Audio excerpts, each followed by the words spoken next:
listening to the best of Ron and Fez on Raw Dog Comedy Hits. Channel 99.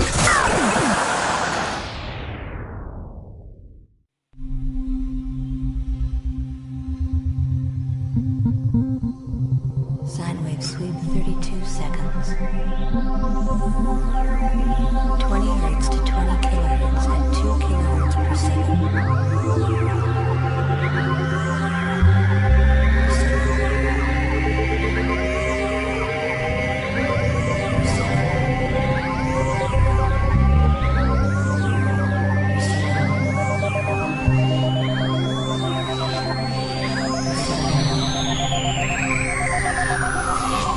Ezekiel 25:17.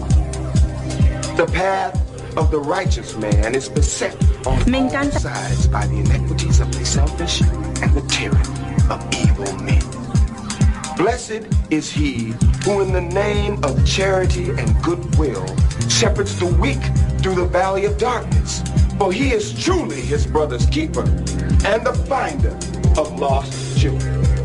And I will strike down upon thee with great vengeance and furious anger those who attempt to poison and destroy my brothers. And you will know my name is the Lord when I lay my vengeance upon thee.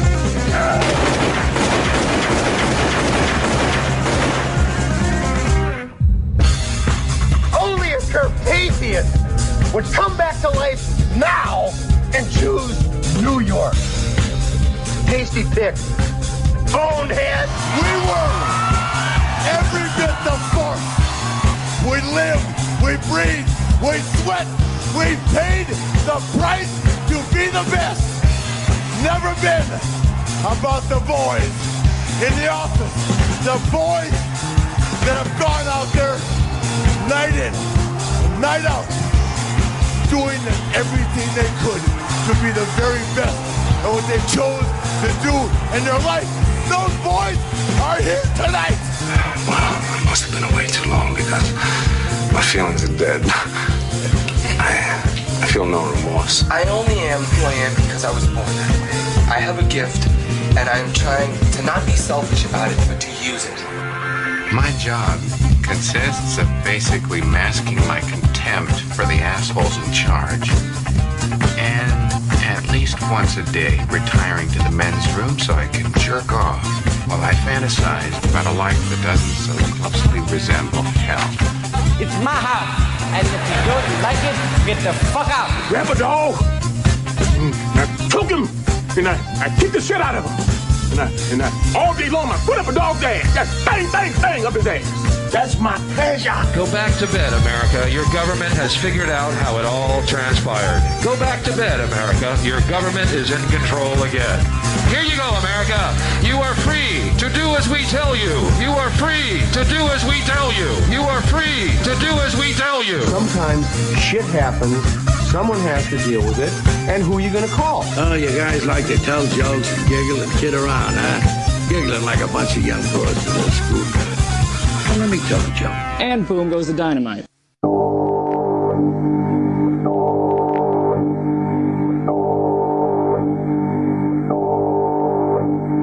The brother's gonna work it out. The brother's gonna work it out. The brother's gonna work it out. The brother's gonna work it out. The brother's gonna work it out. The brother's gonna work it out. The brother's gonna work it out. The brother's gonna work it out. The brother's gonna work it out. The brother's gonna work it out. Yes, this is the Ron and Fez Show looks back. This opening from your early days, Chris. From right before I came on as an intern, and then into my time as an intern. So this would about 2005, 2006. Probably 2006, 2007. That's where it was. 2006, 2007. You can always tell where the show is at and what they're doing by the intro. Particularly the length of the intro. When you have a long intro like that, you know that we were butt up against the O&A show, so the interns need a little time to switch it. Because people are like, whatever happened to those long intros? And you're just like, we don't need them right now. It's always funny to me that people will create whatever the time and space calls for. You know, if you're in a hurry, you have if the show has to start at a certain time, the intro will be done really precise. But if it's loosey-goosey like it was back then, that intro could go on forever. I remember getting up some mornings, turning on O&A, and I'm like, I'm listening to O&A. And 15 minutes later, I'm still in this rolling... and I'm like, oh, yeah, I guess this is the long intro today. And that you do long intros when you're in at 6 in the morning. When I did the Ron and Ron show, we were at 6. We had all kinds of backup plans. All right. For if one or both of us were late. Because you just can't help it. It's just too damn early in the morning. All right, this is the Ron and Fez Show.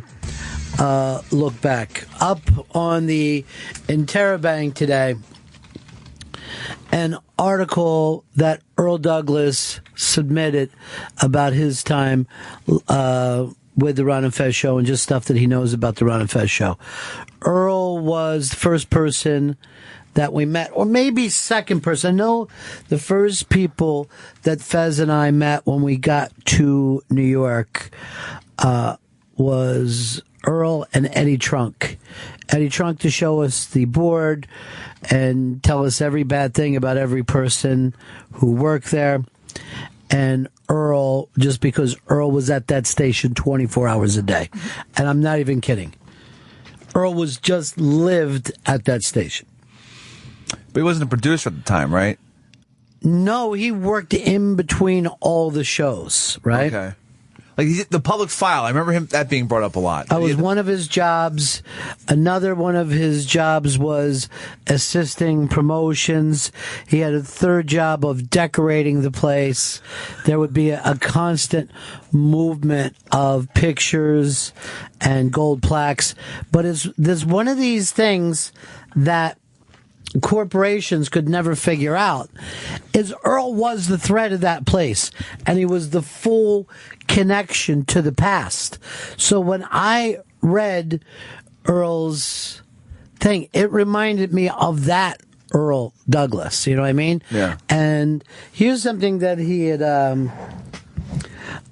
said. Earl said that he was here for our first show, which he says, if not mistaken, fell on a leap year. And he said that I was particularly impressed with the WNEW CD library that was still in the studio, and we bonded quickly because we shared similar taste in music. I'd forgotten this. Earl also used to be involved in the library. There were so many, and are still so many, concerts that were recorded there throughout the late 60s and 70s, in studio acoustic things, shit that I kid you not could be worth millions of dollars if everybody could get the rights signed off and go back and produce it properly. But this library existed in the back room that only Earl had the key code to. Oh, wow. You would go back in there, and there's tapes. It was one of those libraries where they moved across the floor, so you could jam like 6 or 7 of rows of things up against the wall, and then wheel it out and go through it one at a time. Those things that always look like the library behind the library. But amazing stuff is in there. But, to read Earl's point of view, here's something else, Fez.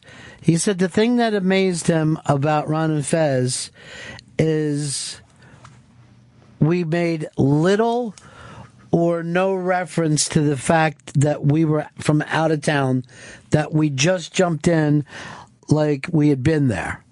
And I don't know why. I sit around and say we don't do a lot of shows where we look in the background. There's something weird in my personality that I don't like to play the backstory, and that's why a lot of people make it in the myth. But when you hear a lot of people's shows, they'll be like, "Hey, I'm Ron, and this guy over here is Fez. Hiya. We first met back in 19," and they'll do all this stuff, and even TV shows do it. Jimmy Fallon went from 12:30 to 11:30.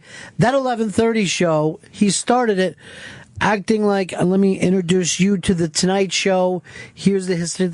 I don't know what it is. We've moved around a lot, and we just jump in and start doing a show.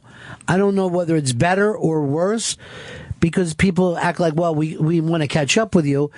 But a lot of people don't catch you from your first show on. You know what I mean? Yeah. Like when I heard O&A, they were already in New York. I didn't know anything about their boss, and I just started paying attention to that show. So I don't know why people turn around and go, you know what, we're not the kind of show that you're going to hear a lot of buzzes. And who gives a shit? Just start doing your show. But, as we sit around, and I was thinking about this when Fez and I were doing the Goodbye Show last Friday, where I was talking about, like, I'm not just saying goodbye to Ron and Fez. I'm saying goodbye to Ron and Ron because we never did that kind of goodbye show, and Fez was always with me, so we had done that. But even when I was doing the goodbye to Fez, I felt like I wasn't saying goodbye to this Fez. I was saying goodbye to the Fez that I used to know and be so close with. If you go back and listen to that Friday show, it was all the early Fez that I was talking about. You know what I mean? Yeah. And when I think of Earl, I always think of Earl in that place. WNEW Earl. Yes, and really the beginning of WNEW Earl, who, like I said, is a much more valuable person than any marketing guy will ever figure out. Somebody, if you brought in a consultant, they could say, well, Earl, he doesn't get a lot of work done. He goes around and talks to people in all the different places. But that is like almost having a company newspaper. You know what I mean? Like, he connects people together. He had every little weird job that nobody else wanted to do. He was the shop steward for WNEW with the union, and he was also our company fire marshal. He was in charge of getting people out the door. Was he, though? Well, it didn't work out one time where we thought everyone had to get out of the building, and Earl was the only one who left. That happened during an O&A shift, and I wasn't in the building yet, but I was listening at home, and Anthony claimed that he looked out the window and just saw Earl looking up, and the way that he described it, it was like the Charlie Brown Christmas special when they would, ooh, he was just looking straight up from, like 17 floors up there? Yeah. Let's, I lost that. Let's do an Earl memory here. And obviously, at some point today, we're going to play the Black Girl song. That's for sure. But Davy Mack used to have a battle going on with Earl all the time, and there was never any reason for it. He had his goat, and he loved competing with Earl. And he liked just pissing Earl off and freaking him out. More than anything, did he love... I remember once Dave was just going through Earl's things in the back office. Yeah. And found an old, one of the original, touchpad cell phones. And he was just going through, looking through, Earl had diary entries talking about music. And he was just going through them, reading them, and laughing. He would bring up on the air what Earl ate, and it used to make Earl furious. Earl always hated, I don't say he hated Dave because he loves Dave, but I hated the way Dave talked about him. He could get Earl screaming in no time. And this is kind of a famous piece, is when Dave kept bringing up his dead grandmother. Here's Doug. Doug, you're on Ron and Fez. Yeah, Doug's here, man. What can we do hey, for you? Earl, you need to get in there and whoop that little redheaded bitch's ass a couple weeks ago. Choke that bitch out. I don't think he could. It's a holy holiday, so I really don't think he could either. I think that was one lucky shot he got in. I don't think it could ever happen He again. couldn't do that. You know why, Mr. B? Because I have too much. I'm too fast. Yeah. I'm too knowledgeable. You know, I know that I'm the blessed one. Yeah. I know that his grandmother goes from heaven, says, Dave, I like you a lot better than my fuck up for a grandson. That's his own my dead, fuck up for a that's grandson. his own dead grandmother. I like it. I like it a lot better. Be brave. He's choking him. He's choking him. Oh, Earl's still choking Dave. Jesus. Earl, he can't breathe. Take it back. I can't. Take it back. I can't. Speak. He's choking him. Do you know how many people are watching you now, Earl? Earl, what have you done? Earl, this is Good Friday. This is the exact time they were taking our Lord through the streets, throwing things at him, screaming at him. And how do you deal with that? By choking another human being. What you do to the least of us, you do to Jesus. I understand that. You choked a man on Good Friday. I don't think Jesus was choked, Ron. I think he was crucified. I just don't understand. He was beaten and whipped. Why would... And that's what you did? That's what you're excited about? I'm not excited about You've now joined the crowd. Broke the chair, too, Ron. You broke Opie's chair? I'll pay for the chair. And Florio's. Yes, hey, I lost the bet. I'm going to honor that bet. What do you say to Dave after what you just did? No, I asked him to take it back. He was going to insult me like that. How did he insult you? Insulted my grandmother, insulted me. So you choke? That's what you do? You deal physically? He wouldn't take it back. What is exactly that you said that had him angry? Well, I was just saying that I've talked to Earl's grandmother in heaven, and she's like, my grandson's a big dope, and he likes to suck on my nipples. Oh, God. Take it back. Oh, God. Seriously. What did she say? Take it back. She likes, my grandson's hands are so big. Take it back. He's choking him! He's choking him! Earl, what are you doing? Earl, it's Good Friday! Jesus. God, I can't breathe. I can't breathe. What are you doing, Earl? What are you doing? If he's going to push my buttons, that's what I'm going to do. I'm going to react. By choking? What is it that you said, Dave? What had him so angry? I was just saying that I talked to his grandmother, and she goes, Earl, your cock is so small. Just take it back. But your cock will still back, feel Dave. good when you come up here in heaven and choke me. Oh, he's choking him! He's choking him! Earl, he can't breathe! Earl, stop choking him! Earl, what is wrong with you? Are you alright, Dave? I think I am, Rod. And he did that for no reason? No reason at all. It's Good Friday. You must have said something. Well, I was just talking about his grandmother. It's like, Earl, I have a big cunt, but at least I'm in heaven. Oh, he's choking him! Earl, what are you doing? Earl, he can't breathe. Earl, back to your chair. I can't breathe anymore. What is wrong with you? Earl, what is wrong with you?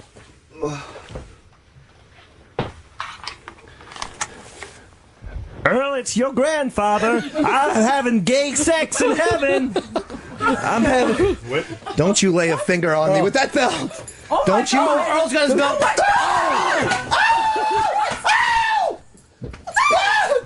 Earl, what are you, nuts? Have you gone crazy? Have you going crazy? You're swinging a belt at a place of work. What the hell did you say, Dave? Just like saying... I was just saying that, hi, everyone. We're all... No! Wait, let me get out. No! Don't belt me no more. Oh, it's okay, all right? Turn that music down. Come on. Jesus. What the hell goes Just on? saying. Earl, Hi. put the belt down, you fucking maniac. Jesus. What are you, a crazy person? They're going to lock you up. You couldn't find something in Dillette, and you're choking Look at his. Look what you've done to him. I look like Denzel in Glory. What is wrong with you? Only not as tan. Hey, look, Lily's wearing my crazy glasses from earlier. She's in the aviator glasses. And this is all because you won't be on the same system as everyone else. And your new place of work, your new workstation, is in a chair facing the wall. I don't want it to be the station at the wall, but everyone wants to run the show. Fine. Get over in your chair where you can stop hurting people. Get over in your chair. I don't know what to do with you anymore. You're swinging a belt. You're choking people. The man insulted me. He insulted my family. Do you know another job where people get choked and hit with belts? This is insane, Earl. Go sit down in your chair. Just relax. Stay comfortable. Just put this behind you. We'll just make it to 3 o'clock. Jesus. What the hell was even said that was so bad? What did he... Hi, we're all of Earl's relatives in heaven, and we're all fucking each other hard in the ass. Where are you going? Grandpa, Earl, you're joking. Earl, you're going to kill him. Earl, what are you doing? Just leave my family out of it. You okay, buddy? Have you been pushed too far? Yes, I've been pushed very far. Do you have anybody here that you feel is like on you or with you? Well, quite possibly you, Ron. You've always been supportive. But how can I be supportive now when you're choking and hitting a coworker? Well, when coworkers insult Good me and Friday. my family. Good Friday. He doesn't even know your family, Earl. Not good. He doesn't know anybody in your life. I shouldn't be talking about him in a derogatory way. I agree 1,000,000%. But you're choking him. You grabbed his windpipe. You hit him with a belt. You got to learn to rise above that. Hurts. There's only so much you can take. I couldn't take it. You all right, Dave? No. It hurts. Hurts my friend Earl would do that. Look at him, Earl. How do you feel? No, you've done that to another person. I don't know what I do wrong. What did he do? What did he do? What did I do wrong? Like, I mean, seriously, what did I ever say? You insulted me. I didn't say anything. Is he a human being? God. Yes, he is. Have you ever had any good times with him? Ever? A handful of times. Yeah. But we've not had good times. But more often Sure than we not, have. I've ended up having to just deal with him because he was drunk out of his skull. But we've had good times. Why don't you two shake hands? Hi, this is Hunter Thompson. I'm going to blow Earl's grandmother's head off in heaven. Oh, my God. Oh, my God. That's the worst. Earl, you're choking him again. Come on. Stop. All right. Come on. Earl, sit down. Enough with the grandmother. It was more of a Hunter Thompson and a bad impression at that. Sit down. I can't see straight, man. Sit in your corner chair. All right? Sit in your corner chair. Wow, I was in the middle of doing a show. And to me, I was actually enjoying the show today. Yeah. And this fucking madness takes place. We all were. I still want to know what you were talking to Debbie, if I can breathe straight. Yeah. Well, I was talking about how we should cherish family. Oh. How it's family above all else. Right. And all we really have is our own people, and of course the people who came before us. Hello, this is Hitler. I am now sucking on Earl's grandmother's nipples. Oh, jeez. And I'm loving it. Where are you going? And I'm loving no, it. Do the belt, Earl. Suck me harder. Don't suck it. Earl, you're going to crush his windpipe. Sit in your chair. He doesn't keep his promises. Sit in your chair and turn it around. All right, now I need everything to calm down because Fez is recovering from not having a heart attack or anything at all wrong today. Fez. Hi, Ronnie. Yeah. Yeah, I just wanted to check in. I hadn't had a chance to listen. How's the new system working out there? Is everything going smooth? Yeah. Yeah, so far so good. Okay. Yeah, Good. the new system's been great. Good, because I know Earl was dragging his feet on it a little bit. I want to make sure everyone was cool with it. No, it's been going fine. Okay, I'd hate to think anything was going on down there. No, don't you worry about a thing. Everyone's getting along? Yeah, everything's great. Oh, okay. I was worried. I hadn't had a chance to listen today, so I just wanted to check on the system. That's what I was worried about. When are you coming back? I am going to be back Tuesday. Oh, Tuesday. Mop up this blood. Mop this up. Everyone put away the blowtorches. Yeah, everything's going great, Fez. Okay, everyone's getting along? Everything's going great. Don't you be anxious about anything. Oh, okay. Yeah. All right, I just wanted to make sure. Yeah, they pulled together as a team. Matter of fact, everything's going good. Dave's even been working on a new character. Really? Hi, John the Baptist here. I just baptized Earl's grandmother's tits. In my mouth. Earl. Spittle. I'm gonna fuck her hard. What's going on? Oh, nothing, Fez. What's happening there? Nothing. Earl's giving ice cream to Dave. The new system was supposed to be foolproof. Well, there's one fool that's still working on a new system. Earl believes in the old system. Get back in your hole. The new system is this, Fez. It's changed a little bit. Yeah? But the new system is Earl is now in a chair facing the wall. Oh. Away from anything that he could touch during the show. Yeah, I was going to say there's no buttons or anything on the wall. Well, occasionally he gets up and chokes Dave. Oh. That's not part of the new system. No. What would his grandmother think about that? Hello, Napoleon. My very small cock is getting sucked on by Earl's grandmother. Talk about a complex with jizz. Ooh, yeah, suck on it. Ow! Come out! Earl, stop choking him. How come you never punch, Earl? You just choke. What is wrong with you? Any ideas? You've got to be exhausted. Mom tonight. Well, the idea behind choking is that the last thing you see is just my hand around his throat. Earl, do you know how to? I mean, Dave, do you know how to protect yourself? I just thought. You just get choked and go down. He's very fast. Yeah. He is the destroyer today. There's only one way of dealing with him. You have to pull down his pants and suck on his ass pipe. Then he'll stop. No, I'm not going to touch any part of that pasty red ass. You want a little bit? I want none of it. Oh, no. You want some? Oh, no. I'll cover the private area in front of women. Suck on it a little bit. To make him stop, Earl. Just to make him stop. What? I promise I'll stop if you just suck on my ass. Oh, my God. I'm not going to suck on your ass, Dave. Just Go suck ahead. on Just the cheek part. What's the big deal? Just the cheek part. Kiss it. And that'll put this.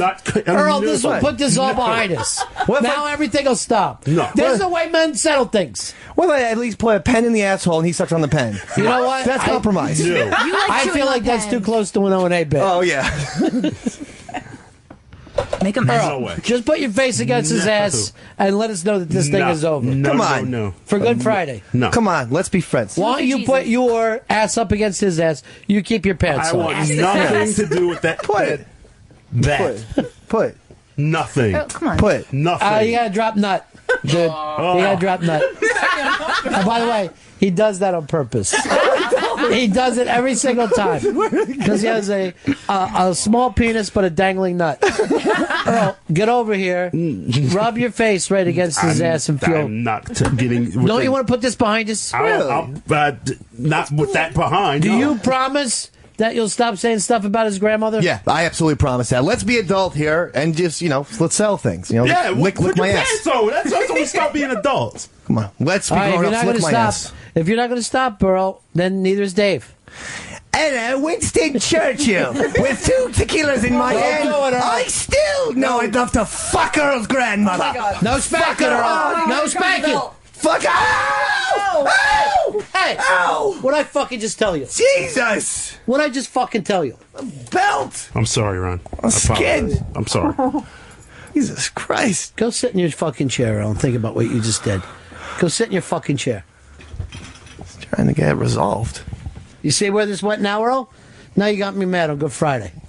More Ron, more Fez. This is the best of Ron and Fez on Raw Dog. Comedy Hits, Channel 99. The the bits that were marginally better than the rest. You're listening to the best of Ron and Fez on Raw Dog. Comedy hits. Channel 99.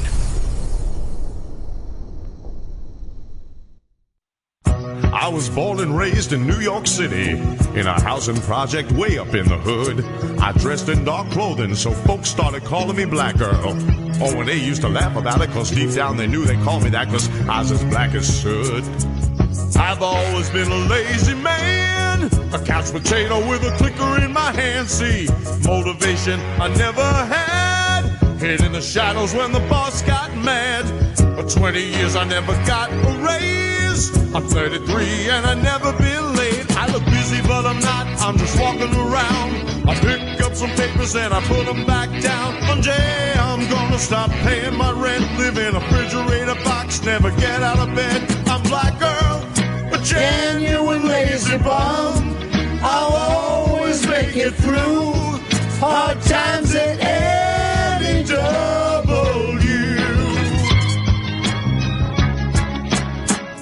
Then one day some lame brains came and took O&A away.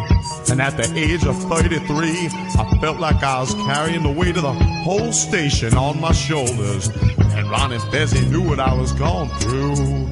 Every morning I'd unlock the door, lay down and I'd sleep a little more. Then I put away the bathroom key. Everybody was depending on me. I eat a chicken wing with lemonade. Lord, give me strength to make another day. Times I felt I couldn't go on. Push a button, roll a switch, answer the phone. Got lost in the van, I did my PSAs. 10 minutes work, gonna take me all day. I'm Black Girl, a genuine lazy bum.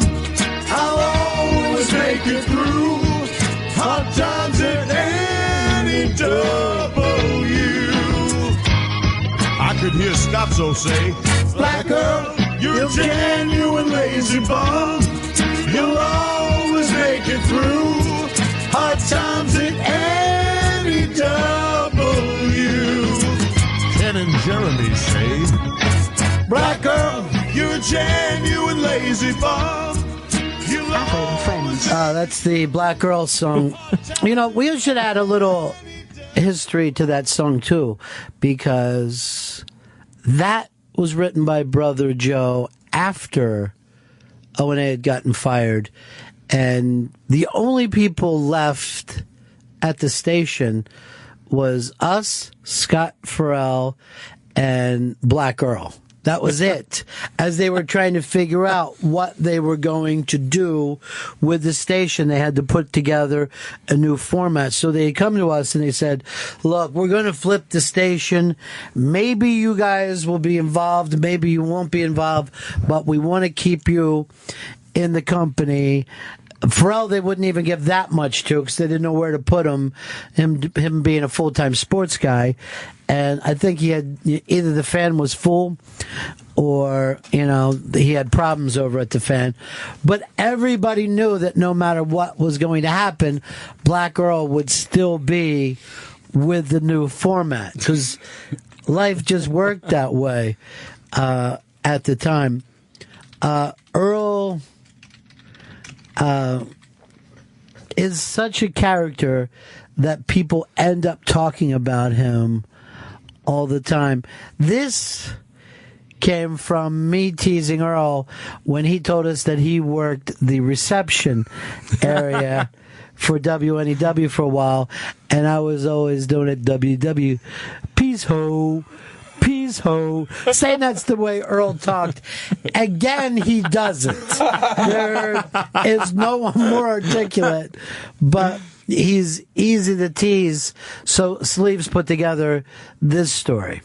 Dr. Death, you're on Ron and Fez. Hey, man. I'm a forensic psychologist, and I deal with murderers and rapists and child molesters every day, and Earl scares the shit out of me. Eddie W. Peace hold. This is Earl. This is the Earl we know. No, but she keeps. No, I mean, I let witness. Right, Earl? N-E-W-P's ho. N-E-W-P's ho.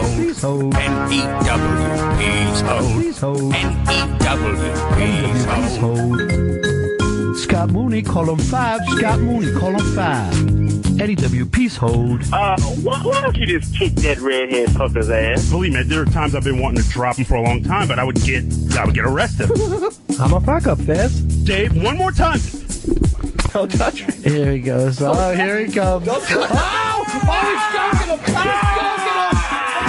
What the fuck did I just do? Oh, God. What the hell have I done? NEW, peace hold. Earl? I will not be killing, molesting, or raping anyone. I'm not trying to kill you. Nope. NEWP's ho. NEWP's ho. NEWP's ho. NEWP's ho. Mike and Lip again. He's holding his wrist. He's holding his shoulders and his side. Somehow, he's hurt himself, viciously attacking Dave. How's your wrist? It's a little sore. Shoulder too. If you broke your wrist, I'll never stop laughing. NEWP's hold.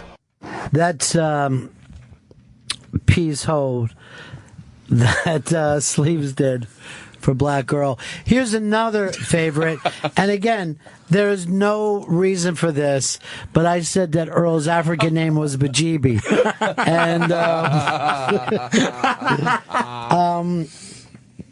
I don't know why.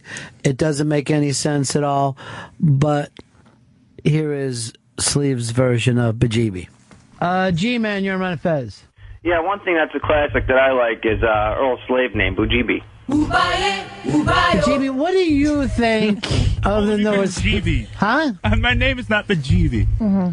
It is now. I thought that's what people were calling you. Oh, my friends, amazing, true. I have here for your pleasure a lemon jambu. He come to name Bajibi, but he'll answer too. Sapphire of a breezy ocean booty too. The show's about to start. I'll take the ticket from you. Oh, Bajibi, will you ever win? Down in the valley of the serpents and lies. Long before I found him, I was certain for my Bajibi. I leave the jungle bare with the machete to the fire.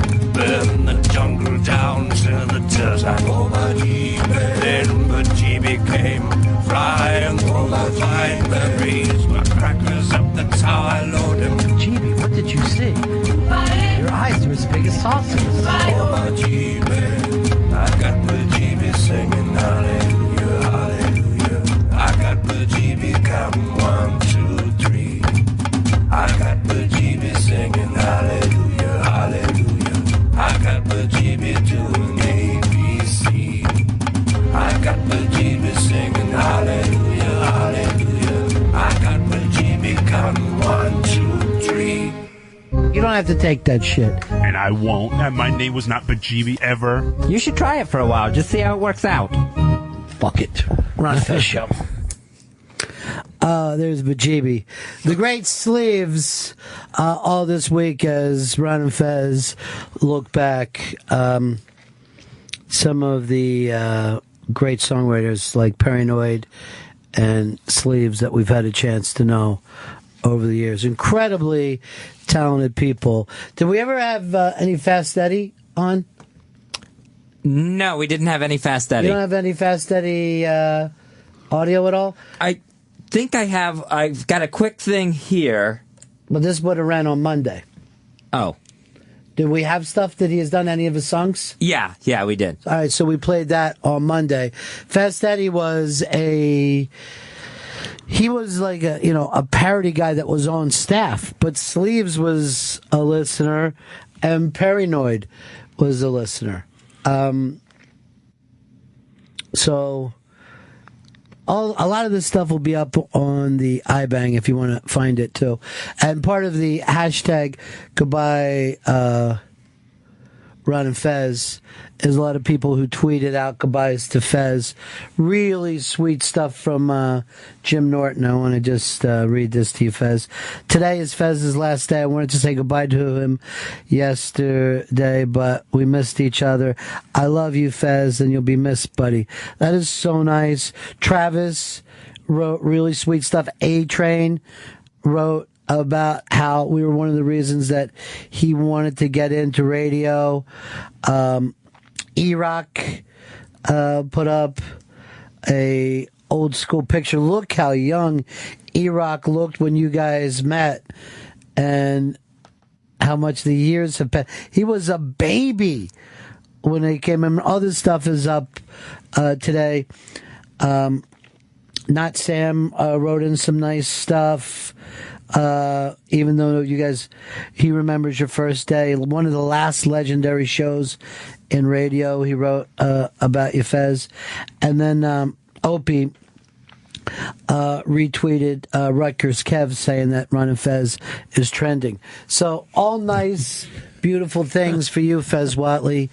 Yeah. Lift up your shirt, pat your belly, and feel like it's a life well lived. And it has been a life well lived. Some of the times you guys might not understand this. Things get a little awkward for Fez. And this was a famous Fez Whatley story. Seriously, one of my favorite Fez stories of all time. When we took the guys out for Christmas dinner, and Fez put it on his card and didn't realize, as he wrote the tip in, that the tip was already on the card. That when you go to a lot of places and you got some fellas with you, they're like, all right, you guys are paying a fucking 18% tip no matter what. Gratuity included. Right. So then when Fez pops in another 20, suddenly the guy's getting half to check for himself, and he's feeling good. So this is a Fez story. What do you remember what the steak place we were at Fez? It was Smith and Walensky. All right. Well, very, very famous. Old school. Yeah, old school, real old school New York steak joint. And this is Fez overtipped. Fezzy took us all out for a dinner last night. We all decided to go out. And I said, Fezzy, you want me to get this? You want to get it? Because we're going to go back and forth when we take the boys out. Last night was Fezzy's night. Took us out to a wonderful restaurant, Fez. Smith and Walensky on 49th Street and 3rd Avenue in Manhattan. It's a very old steakhouse. One of the oldest ever. It's like 115, 120 years old. And it's one of those days that one of those places where probably women weren't allowed even in there to 1985. It's just guys and meat. And so we ordered these steaks, and we ended up having a great time. The bill comes for Fez, and I see him. He's putting it on his credit card, and I see that he's a little confused, but he signs it, and the guy, takes a check. All of a sudden, this old waiter comes back, because our waiters are like 90 years old. Grabs Fez, shakes his hand. Thank you, sir. And I see Fez looks puzzled. Earl, Dave, and I crack up, because we realized Mr. Known Math has probably overtipped. I have zero math skills whatsoever. I cannot do simple, stupid division and multiplication, any of it. And yes, the guy got too big of a tip for the bill. Way too big. Well, what happened and that made you upset. You were having the time of your life. You didn't even mind the tip. But then what made you upset? That he was happy? It made me upset that I had overtipped. And that he came over and made a scene about it, practically hugging me in front of everybody. That was embarrassing. And that made us crack up because you looked shocked and upset with it. At one point, I saw all the other waiters in the restaurant huddled across the room, laughing and pointing at Fez, as if there he is, there's the guy way overtipped. Rob, you're in front of Fez. Hey, buddies. Hey, Ron. Yeah. Quit lying to us, man. Fez didn't pay for a dinner. No, he did. We've gotten into a thing this year that, Fez, you're going to grab the checks. For the first, 1,000, 2,000 meals of our life, Fez wouldn't touch a check. And now that, me and him are partners, you got to grab the check half the time. It's a legitimate thing to do. And when we take the boys out, they don't ever grab the check because we make more money than them. So last night was great. Everybody gets a big steak. The steaks were so good, Earl and I didn't even order desserts with it. Dave actually forced himself to eat dessert. And I'm not kidding about this. After some really deep breathing. Yeah, he moaned all through his meal. He suffered the end of his steak because it was one of those steaks that was hanging like a fucking cowboy steak. It was just hanging off of his plate. Yeah, I had to do actual breathing exercises to get that chocolate mousse down. I thought that was going to come up. By the way, you could what a childish fucking thing to order. Chocolate mousse cake and a glass of milk to end your meal. What do you mean? It's like taking an 8-year-old out. I was shocked that they had milk there. I was shocked they had mousse cake. He's eating mousse and you're eating mousse. You guys go for the cheapest fucking angles you possibly can. But all in all, a good time. So when we get outside, I'm still cracking up over this, and Fez is still pissed. Here's what happened. So we sit down, and for the four of us, the meal comes to $315. Fezzy throws on an $85 tip. Oh my God! I totally did the math wrong. I was trying to do a 20% tip, and I don't know what I did wrong. I don't know whether I thought the meal was like $400 or something. I think that's what it was in my mind. Did you go home and start to try to work it out with a tip calculator? I tried, yeah. Because for you to even start to figure out percentages now completely is outside of your gimmick. And I was so pissed the entire time, the rest of the night, and I'm just thinking I should go back in there and ask the manager if I can have this back and correct a mistake. No, you were doing it at the table. You were doing like with your fingers. You were doing you were doing like the multiplication. Just in the air, yeah. My imaginary chalkboard. And now let me also point this out. For the $85, all the guy did is bring us 4 plates. We did not have great service. It's not like one of those over-the-top service nights. The guy fucking barely knew who we were until he saw the 85. And then he's like, anytime you fellas like to stop back, don't even worry about reservations. As for me. Plus, if there's a girl I can get you, or a Broadway show, yeah, I mean, the guy was going to treat us like celebrities now. What does he know? The guy's 90 years old. There was no place there's no fucking woman he could get us whose pussy was fucking not dry as dust. I should probably get half back from you. From me? Yes. For what? Well, like you just said, that was your night. We were partners. Next lunch is on me. If you want, I'll take us out right now to the hot dog cart. Oh, yeah. And I'll give 100% tip. 2 dogs and a Coke. You don't even have to tip those guys. 2 dogs. Well, of course you do. They're standing outside in the cold. You got to take care of them. Believe me when I tell you, the guy at the hot dog cart has a way worse life than that guy that you hit the 85 with last night. I couldn't believe he was, as soon as Were you just trying to round up? Is that it? Yeah, basically. Yeah. So lucky for him, the bill didn't come to $391, or he would have got $9. Plus, Fez also made that waiter's night because remember, he admitted that he was a compulsive gambler. Right. He comes by, the guy says, first of all, the guy's so old, he comes back and shows us a picture of himself after the tip of when he was young. And he was in like some one of those old boxing, like a John L. Sullivan boxing fucking pose, right? So so he goes, look at this, fellas. Huh? That's me. This is a picture of me. I'm like, great. He's like, guess how old I am? I want to say 100.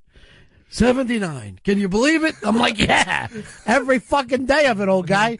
So he's like, I'm really retired. I work 3 days a week because I'm a compulsive gambler. And I need a little money. I like cards. I like to shoot dice. And I go play the horses every day at the OTB. That fucking 85 is gone right now. Oh, yeah. That fucking 85 was the first fucking race. I mean, after just a really fun, enjoyable night, I sat there just pissed and sulking in my apartment the rest of the evening. You were having a great time. Yeah. And once again, it's your social fucking phobia that you suffer from. You being pointed out in public. Yeah. And then that made all the 3 of us laugh. Even with a good thing, even with the guy coming, when he came up to us, that old waiter smiling, I could feel the blood running out of my face because I knew I had fucked it up. You know, even when you're throwing money around, the guy never comes back and shakes your hand. Yeah. They'll go, thank you very much, it's kind. But they'll never come back and he shook your hand like you were a rube. Like you had just bought the fucking Brooklyn Bridge. Like I had just gotten him and his family into the country or something. Beyond everything else, what, you know how long we were in there, what? An hour and a half, 2 hours? Hour and a half, yeah. What did he do worth 85? Yeah, nothing. We had to ask for everything we wanted. He brought steak knives was about it. And, you know, I was trying to even think about this when I was fucking home, and I'm fucking telling the story. I'm on long distance, and everyone who knows Fez is cracking up. I hate that. I really hate that. Because everybody knows how tight he is. The fucking guy literally has the shortest fucking hands in partying. The fucking arms barely get out to reach a check. Sometimes he fakes a piss. He'll go and stand in the fucking bathroom when it's check time. Another time, but I've got him into a system now. Half the time you pay. It's that fucking simple. Just give me half back for this one. And they were all fucking cracking up knowing how cheap you are. But then I got to this. All right, it came to $3.15 the bill, right? Yeah. All right, the steaks were $40 a piece. Right. So that's $160. Well, what are the fucking sides in that place? What were we paying? Fucking $90 for onion rings? Well, the sodas, we did drink a lot of pop. Well, pop? Where are you fucking from? No, I'm just saying. Wisconsin? We drank a lot of soda there. But even that, what is it? Fucking $8 a piece for a Coke? Yeah, I think they might have ripped us off. Yeah. At $160, half the meal was the fucking steak. Well, the steak was the fucking meal. Right. I mean, we barely had fucking sides, and then you guys had milk and fucking mousse. What could be cheaper than mousse? It's like buying air. So somehow you paid $160 for 3 sides and some mousse. And as fucking, Potsy puts it, some pop. Maybe the gratuity was included, and that's what made it $3.15. I bet it is. I bet the fucking gratuity is included. Has to be. Because by your math, there's no way it can come to $3.15. Well, the fucking steaks were between $42 and $45 a piece. That was right on the thing. So that's $160, $170. How'd you get the $3.15 from that? Impossible. We had 3 sides, some fucking mousse, and some sodas. You probably tipped this fucking guy $120, $130. Yeah, no wonder he was so excited. I am so pissed right now. I am furious with myself. I'm furious with him for not coming over and saying, this must be some mistake. This must be some mistake. All I did is drop all 4 plates, and it took me 45 minutes to do that. We ate an entire fucking basket of bread. We were starving. You gave him a 2,000% tip. I must have. And all I could think as I'm going over this again in my mind, I'm thinking, this restaurant is probably as old as Manhattan itself. This guy must have seen some decent tips in his day. Right. Jack Dempsey went in there and tipped. Yogi Berra eats at that fucking place. And I'm thinking, why is this tip so just thrilling to him? Because, first of all, anybody who picks up an extra 85 in an hour is fucking happy with it. I don't care if you're Donald Trump. You're happy to pick up an extra 85. I gotta find that bill, my copy of it, and see if it says gratuity included. Oh, it's fucking framed. It's sitting up at Smith and Wall right now. They have it under the bridge and tunnel fucking idiot section. Along with Fez's picture. Yeah, sure. Find this guy. Make sure he comes here every Friday. It is going to take me a long time to get over this one. A long time. How about I take you out for a dog race? It's not gonna help. My boy, man, you know what? That ends the fucking us going out to eat together. Though. It's too much trouble. It's too much trouble. Oh, man. And it's the last time I tried to figure out a tip in my head. Well, you should just feel good about it. We had a great time. You made an old man happy. I'm sure the fucking people at the OTB are fucking happy with the extra 85. Try your most cell phones come with a calculator. You gotta be using that every single time. Well, you want to look like an old lady trying to figure out a fucking tip sitting at the fucking table? I know it's 20%. It's not that difficult math. I know, but Fez seems to have problems. Here's the fucking funny part about it. What did the sides cost? They had to be at least what the fucking steaks were going for, or a couple of fucking sodas. I know what the 2 mousses cost. They were supposed to be $10, right? Yeah, they were $10 a piece. Well, the sides should have only been $10. We had 3 of them. Right. That's $50. They're still missing $100. And if you're telling me we had $100 worth of Cokes, well, you're out of your fucking mind. It comes to $200. The food, sides, and dessert should come to $210. $210. So $140 in soda is what they fucking charged you. I'm telling you, in you were probably bottles. right. I bet the fucking tip was already part of it. Had to be. It's a classy joint. It had to be. Yeah. That makes me even more. I was so having trouble getting past this last night, and now it's even worse. I don't know. For me, it made it the time of my life. I hate a fuck up like that. And when we were leaving, every worker in the place, including the people was in the cracking up, were beaming. Not this like, hey, thank you for coming. They were just like, thank you very much. Thank you. You know what it is? Fucking Fez is taking a walk of shame like every guy in the place butt fucked him. Then he had to go walking out of here while everybody's sneering. My head was spinning so bad after he came over and basically congratulated me on leaving such a great tip. I couldn't remember which way was the way out. I couldn't remember how we got in. I had to ask the old guy which way out. Mush, you're on Ron and Fez. Yeah, what's up, guys? Yeah. Yeah, Ron, Fez, you definitely screwed yourself.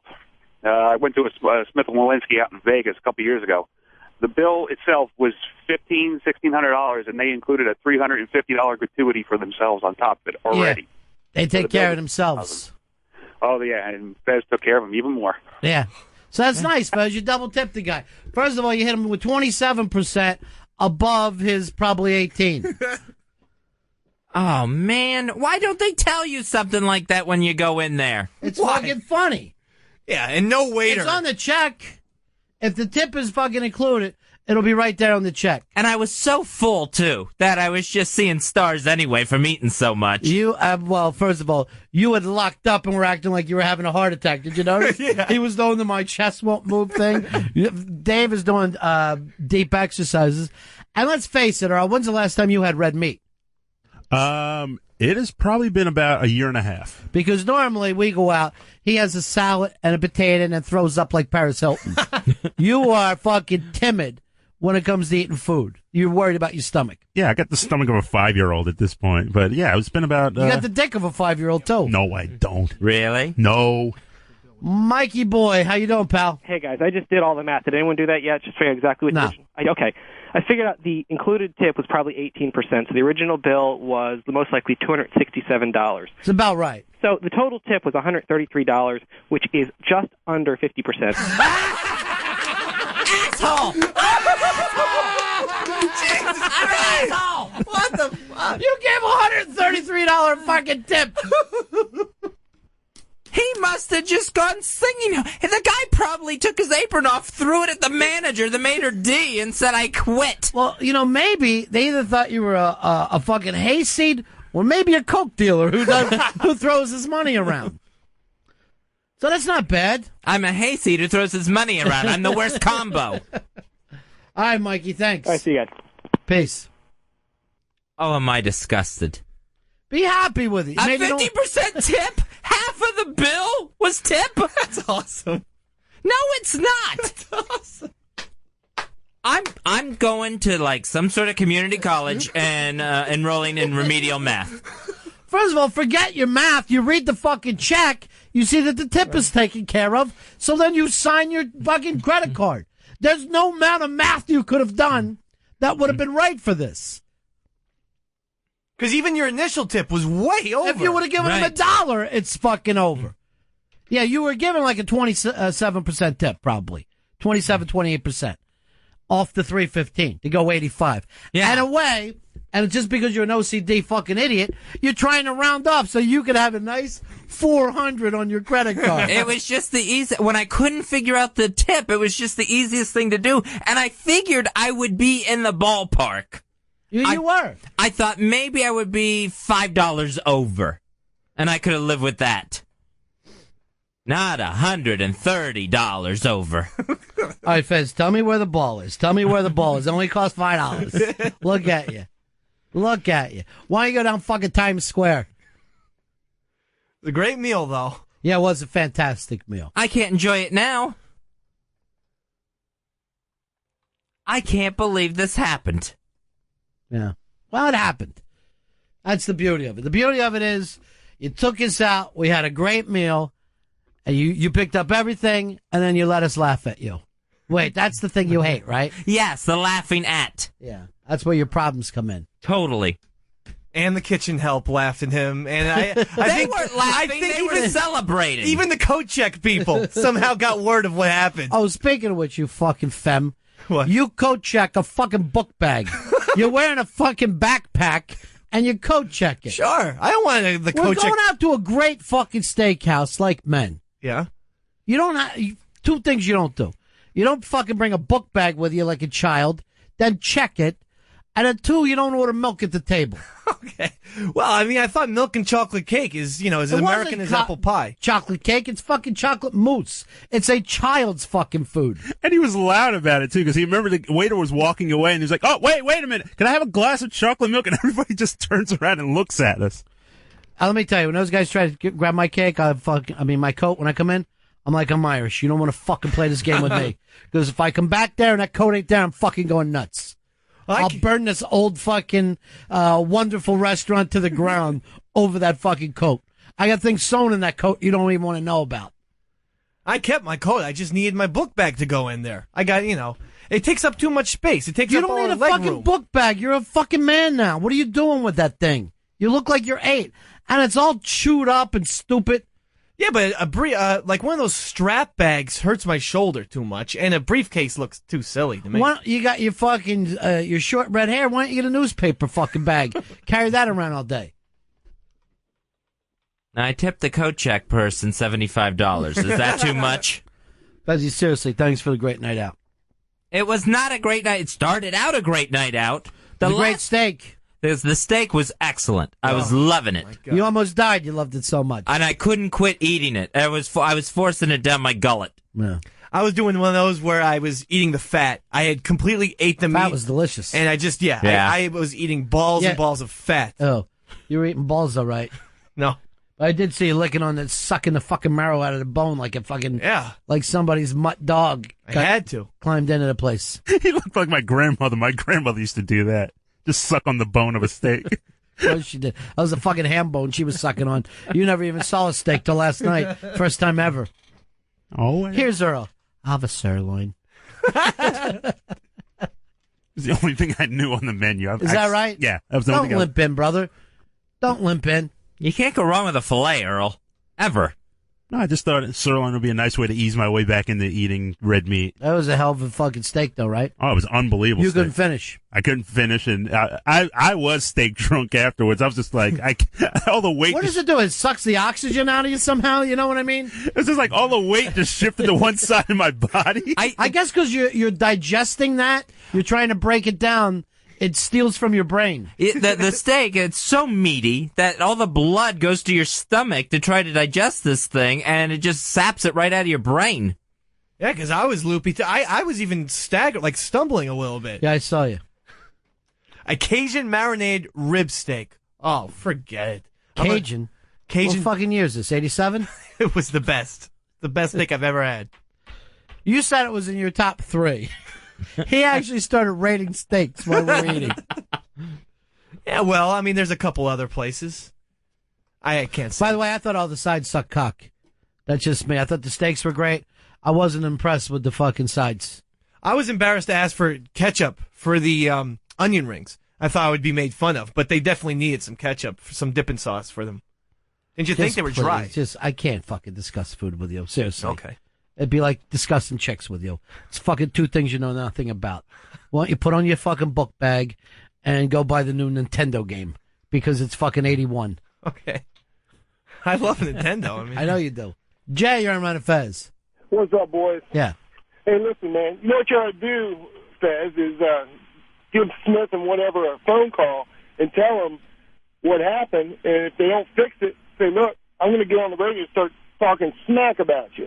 I bet you get free gift certificates coming at your ass. Jay, first of all, the day you become that kind of ham and egger, where you have to threaten people because you thought you over-tipped, you would be the big... They'd fucking put your picture up and then spit in your food for the next fucking 40 years at every restaurant in America. It would be more embarrassing than the humiliation I've already suffered at this. And I'm not going to go shake down an 80-year-old man. Who's already spent the money. Yeah. That thing went on a pony. Hopefully he fucking hit for a change, and he turned it into some real cash. Plus, it wasn't their fault. I mean, I hate to say it, but it was your... Yeah, they did the work, and you didn't read the bill. And I never learned how to do math. Forget math. Forget the fact that you over-tipped. The fucking point is this. You had already paid your tip. I know. That gets me, too. Because there's no way that bill came to $3.15. You didn't even think about that last night. That never even ran through my mind. Through my tears as I'm telling the story over and over and fucking rolling. And my chick actually said this. hold on, my mom's on the phone. Tell her. I had to go through it over and over again. I made sure I sold it every time. I was like ADF and Sheepy out of the fucking party talking about Fez. At least you kept it in the family. I haven't seen it on the internet or dining out at a party on it. Uh-oh. What? Nothing. Is there something online I should see? You don't go online, do you? Not anymore. Not too often. Good. And I'm staying away from smithandlewinski.com. Then there's no way that you'll hear about this at all. Don't you dare. Don't you dare bring that up. But it's new information, Mr. B. Is this your brand new character that you love? No, this is the new information, Mr. B. Rushing off the whack bag. It's Board Gossip Dave. Same voice as always. I'm thinking about handing Board Gossip over to Big A. Oh, man. That would take a while. Take the sneer off your face, Fez. It happened. You look like you're in pain. I am in pain. I feel I was taken advantage of. Well, you were, but by your coworkers, not by that little old man. We're the ones that talked to you when it was your turn.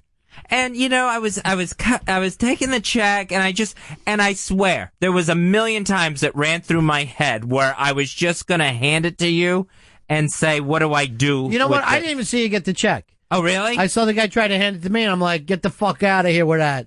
I pulled out that steak knife. I put it up to his old throat. I go, I will fucking plunge this into your gullet. It ain't my turn.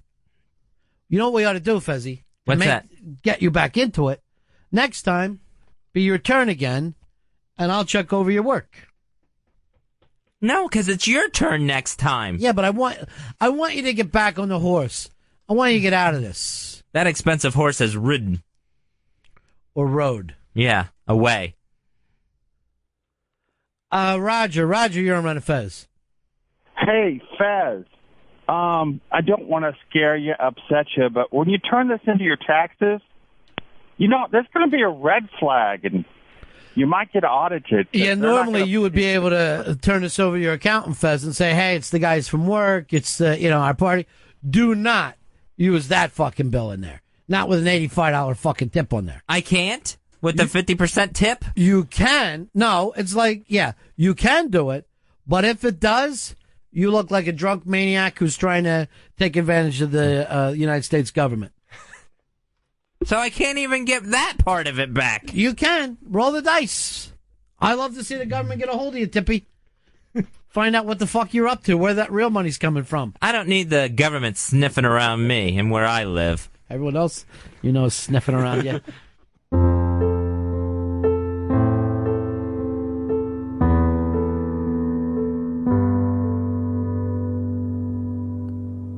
It's my last night at the steakhouse, 'cause I haven't got a prayer. My debts and bets are piled up, my bills, my pockets bare. So I'm ragging out some bar glass, and my eye runs to the door. There they stand, 4 men in hand. I'll serve them, carry out my plan. I'm gonna take me to the Brooklyn Bridge.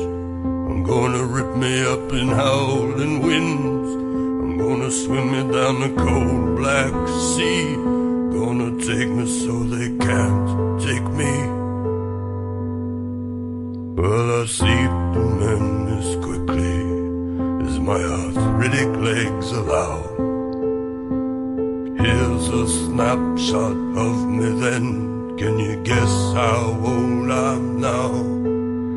Well, I used to box on Sunday in the $20 fights. But you don't last long, and when you're done, they dim you like the lights. I brought the steaks and sodas, sharp knives and chocolate treats. Took up the check and nearly died when I saw you'd left me all I need. I'm gonna take it to the racetrack. I'm gonna take it to the OTB. I'm gonna take it to the basement games. I'm gonna buy myself a new bookie. I'm gonna win myself a whole new life. Run the tables and then find the wife. I'm gonna make it now and want to say, it takes a road, come back any day. Stand by for more of the best of Ron and Fez on Raw Dog. Raw Dog Comedy Hits, Channel 99. This is the best of Ron and Fez. Ron and Fez on Raw Dog. Raw Dog Comedy Hits, Channel 99.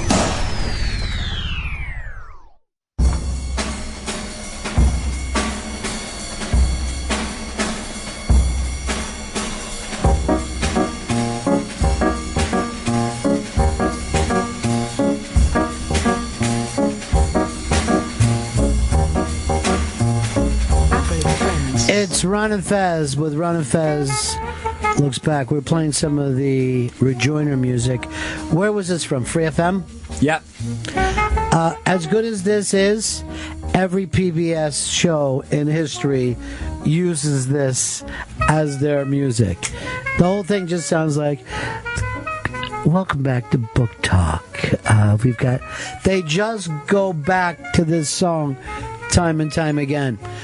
Playing some of the bits, and this is one that we'd read something on the internet. I don't know where it was at the time, and the point was, how many 9-year-olds can you beat up? And if there's a bit or a conversation I wish sometimes I could walk away from, but the number of people who act like this is the first time they heard our show. I just happened to be driving along and I turned it on, you were into this story, and you know it wasn't. You know what I mean? It couldn't possibly be. But for some reason, this never gets forgotten. No. And I can't remember where the initial premise came from or why we got so involved with it. And I think for a lot of people, it got put up and went to different places, like people mailed it around. This is the first bit that John Mayer told us that he heard of ours. But I think that this premise came from, would you rather fight, a horse-sized duck or 100, duck-sized horses? And it just gets kind of re-thrown around like that. But it is, how many 9-year-olds can you beat up? All right, this came up, Fez. I got an email over the weekend. It was sent to us at ronandfez@AOL.com. If you ever want to reach us, it's ronandfez@AOL.com. The end, of course, is AND. Now, this one came in, and I read it, and I thought I'd save it for you for during the show. All right, now this email, the postman's been here already? Postman. No, Fez, this came through on the computer. Email. How do they put it in the computer? I know that you're not up with... You cram a letter in the hard drive? What happens It's there? not like that. It's electronic, Fez. You and I are the first show ever to use electronic mail, or email, as I call it. And my belief is this. In the future, this is how all mail will be sent, from one computer to another. Listen to this, would you please? And now, Ron and Fez, the show of the future, brings you... Electronic mail. Mail sent electronically. Oh, now I get it. Electronic mail. By the way, take care of Greg on 2. He's sitting there waiting for you, Harry. All right, here's the email. This comes from Jared Fez. And it said, Ron and Fez, how many 9-year-olds could you beat up in a ring? Now, all the kids are normal, non-retarded, just normal. How many 9-year-olds? All right, just average American 9-year-olds. I think 3. You are kidding me. 3 I could take out. You can only beat up 3 9-year-olds? Yeah, I think that's a lot. And by the time the 4th came in, You would be, what, you overpowered? Oh, my arms would be down by my sides at that point. I'd be so blown up, there's no way. 3 is 3 punches. So that's over quickly. First 9-year-old comes out, bam, he's down. And then the other one's looking around like, wow, what the fuck? As I get in the ring, I know I'm getting knocked out. So even if I know I'm not going to knock the kid out, the kid ain't going to want to fight after I hit him again. And I'm not bragging about, I'm not saying how many adults I could beat, but there will be a pile of 9-year-olds I'll be knocking out. A pile of them. A pile of them? No, 3, I would be in a whirling dervish at that point. Yes. They're coming at me from 3 different directions. My head doesn't even spin. I'll beat those kids up like they were the crazy 88s. I'll just be bam, bam. It's one punch a kid. A 9-year-old can't take 2 punches from a full-grown man. I'm going to say I'm going to come closer to 1,000 of them. 1,000? Yeah. There is no way you would be totally overwhelmed by 1,000. How could you be? Anyone would be. How are they going to take you down? Just by the sheer numbers of them. You get one on your back, you get a couple hanging onto your legs, and bam, bam, they're going down. You're kicking, you're punching. And also, this is set up like he says in a ring. I don't know whether it's the full reign of 1,000, like you're talking about, or is it one at a time? Because at what chance you get to have 1,000 people in a ring? It's got to be a big ring. You know it's coming one at a time. You're coming in like that, crazy 88 style. I don't see it as being a big deal. Earl, how many? I'll be very conservative, 6 or 7. 6 or 7? That's twice me. I'm being very conservative, though. I never want to get into a scrap with you guys. I never want to be in a situation where I got like Earl and Fez have my back. Well, now 9-year-olds. I mean, like, what, all at once or a time limit, or I'm not really sure how many. Well, Earl, as you hit one 9-year-old, it's over, right? Yeah, nice swift kick in the stomach. It's and all yes, over. that ends it. So you could do that more 6 or 7 times. Again, I'm being very, very I see Master Poe. Let's bring Master Poe in because this is an interesting thing, and we should have somebody who understands the martial arts to help us out here. Well, this will add a scientific view to it. Yeah, and we know this is going to be the high end. All right, Master Poe, you're in a ring. They're sending 9-year-olds at you, one after another. How many before you finally go, I can't take it anymore, and you surrender to them? How many could you beat? 9-year-olds? Yeah. You want me to hit a 9-year-old? Yeah. They're not retarded or anything. They're just normal 9-year-olds. If they're retarded, I'll take maybe 1 or 2 tops because they have superhuman strength.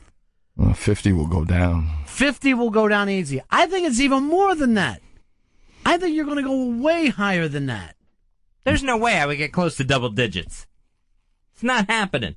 What is wrong with you? You have the ability to punch, right? I have the ability to punch, but I know my wind.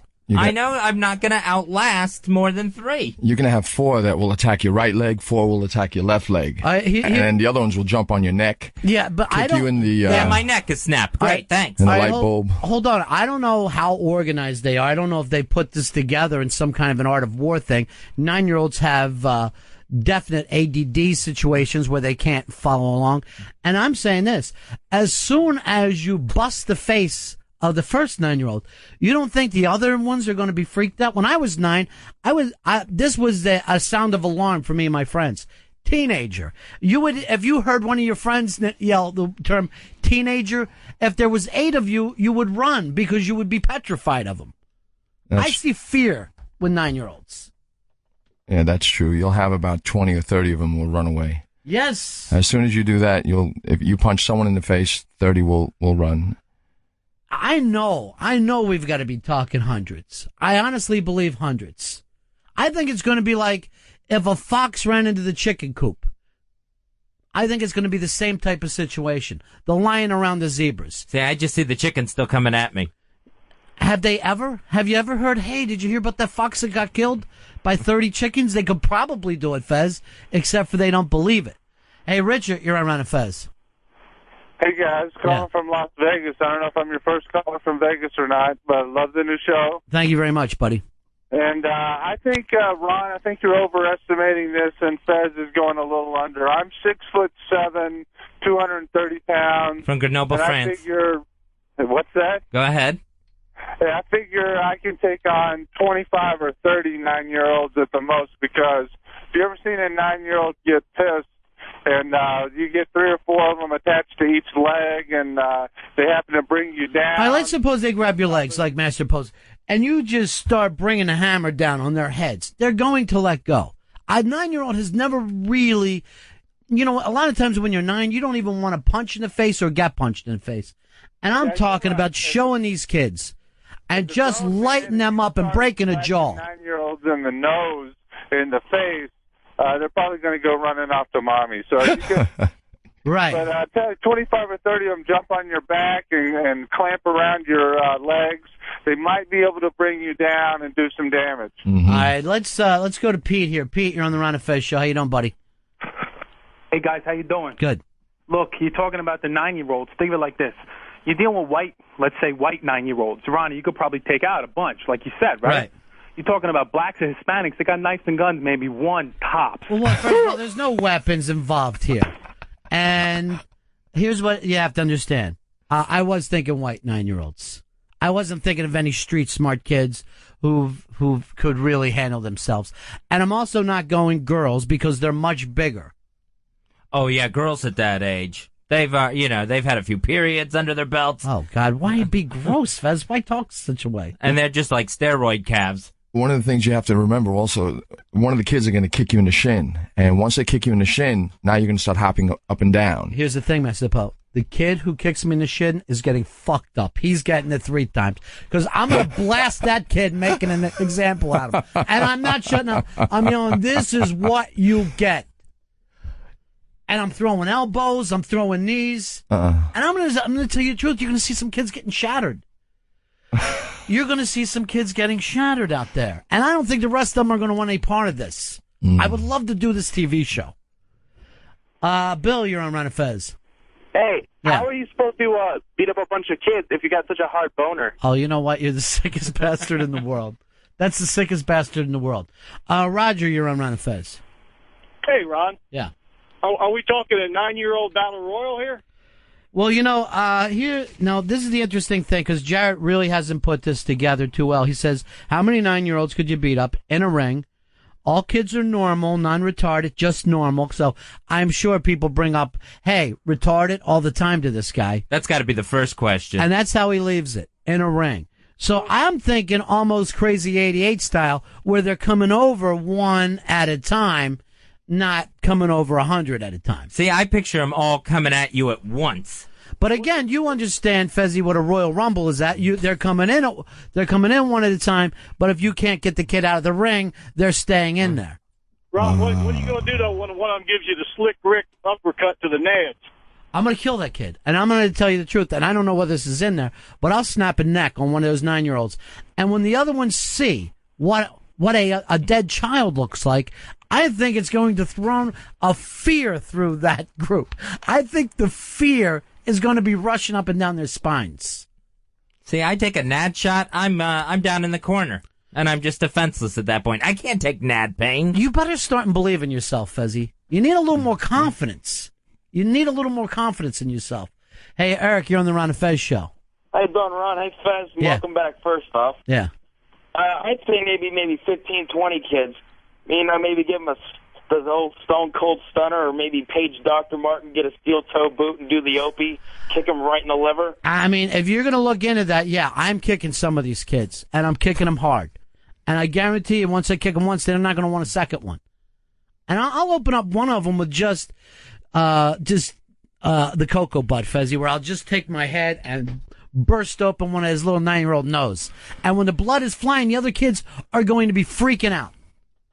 Well, I have to tell you that if you ever trained before and you're in a ring for 3 minutes, it's more difficult than you think. It's exhausting. Good point.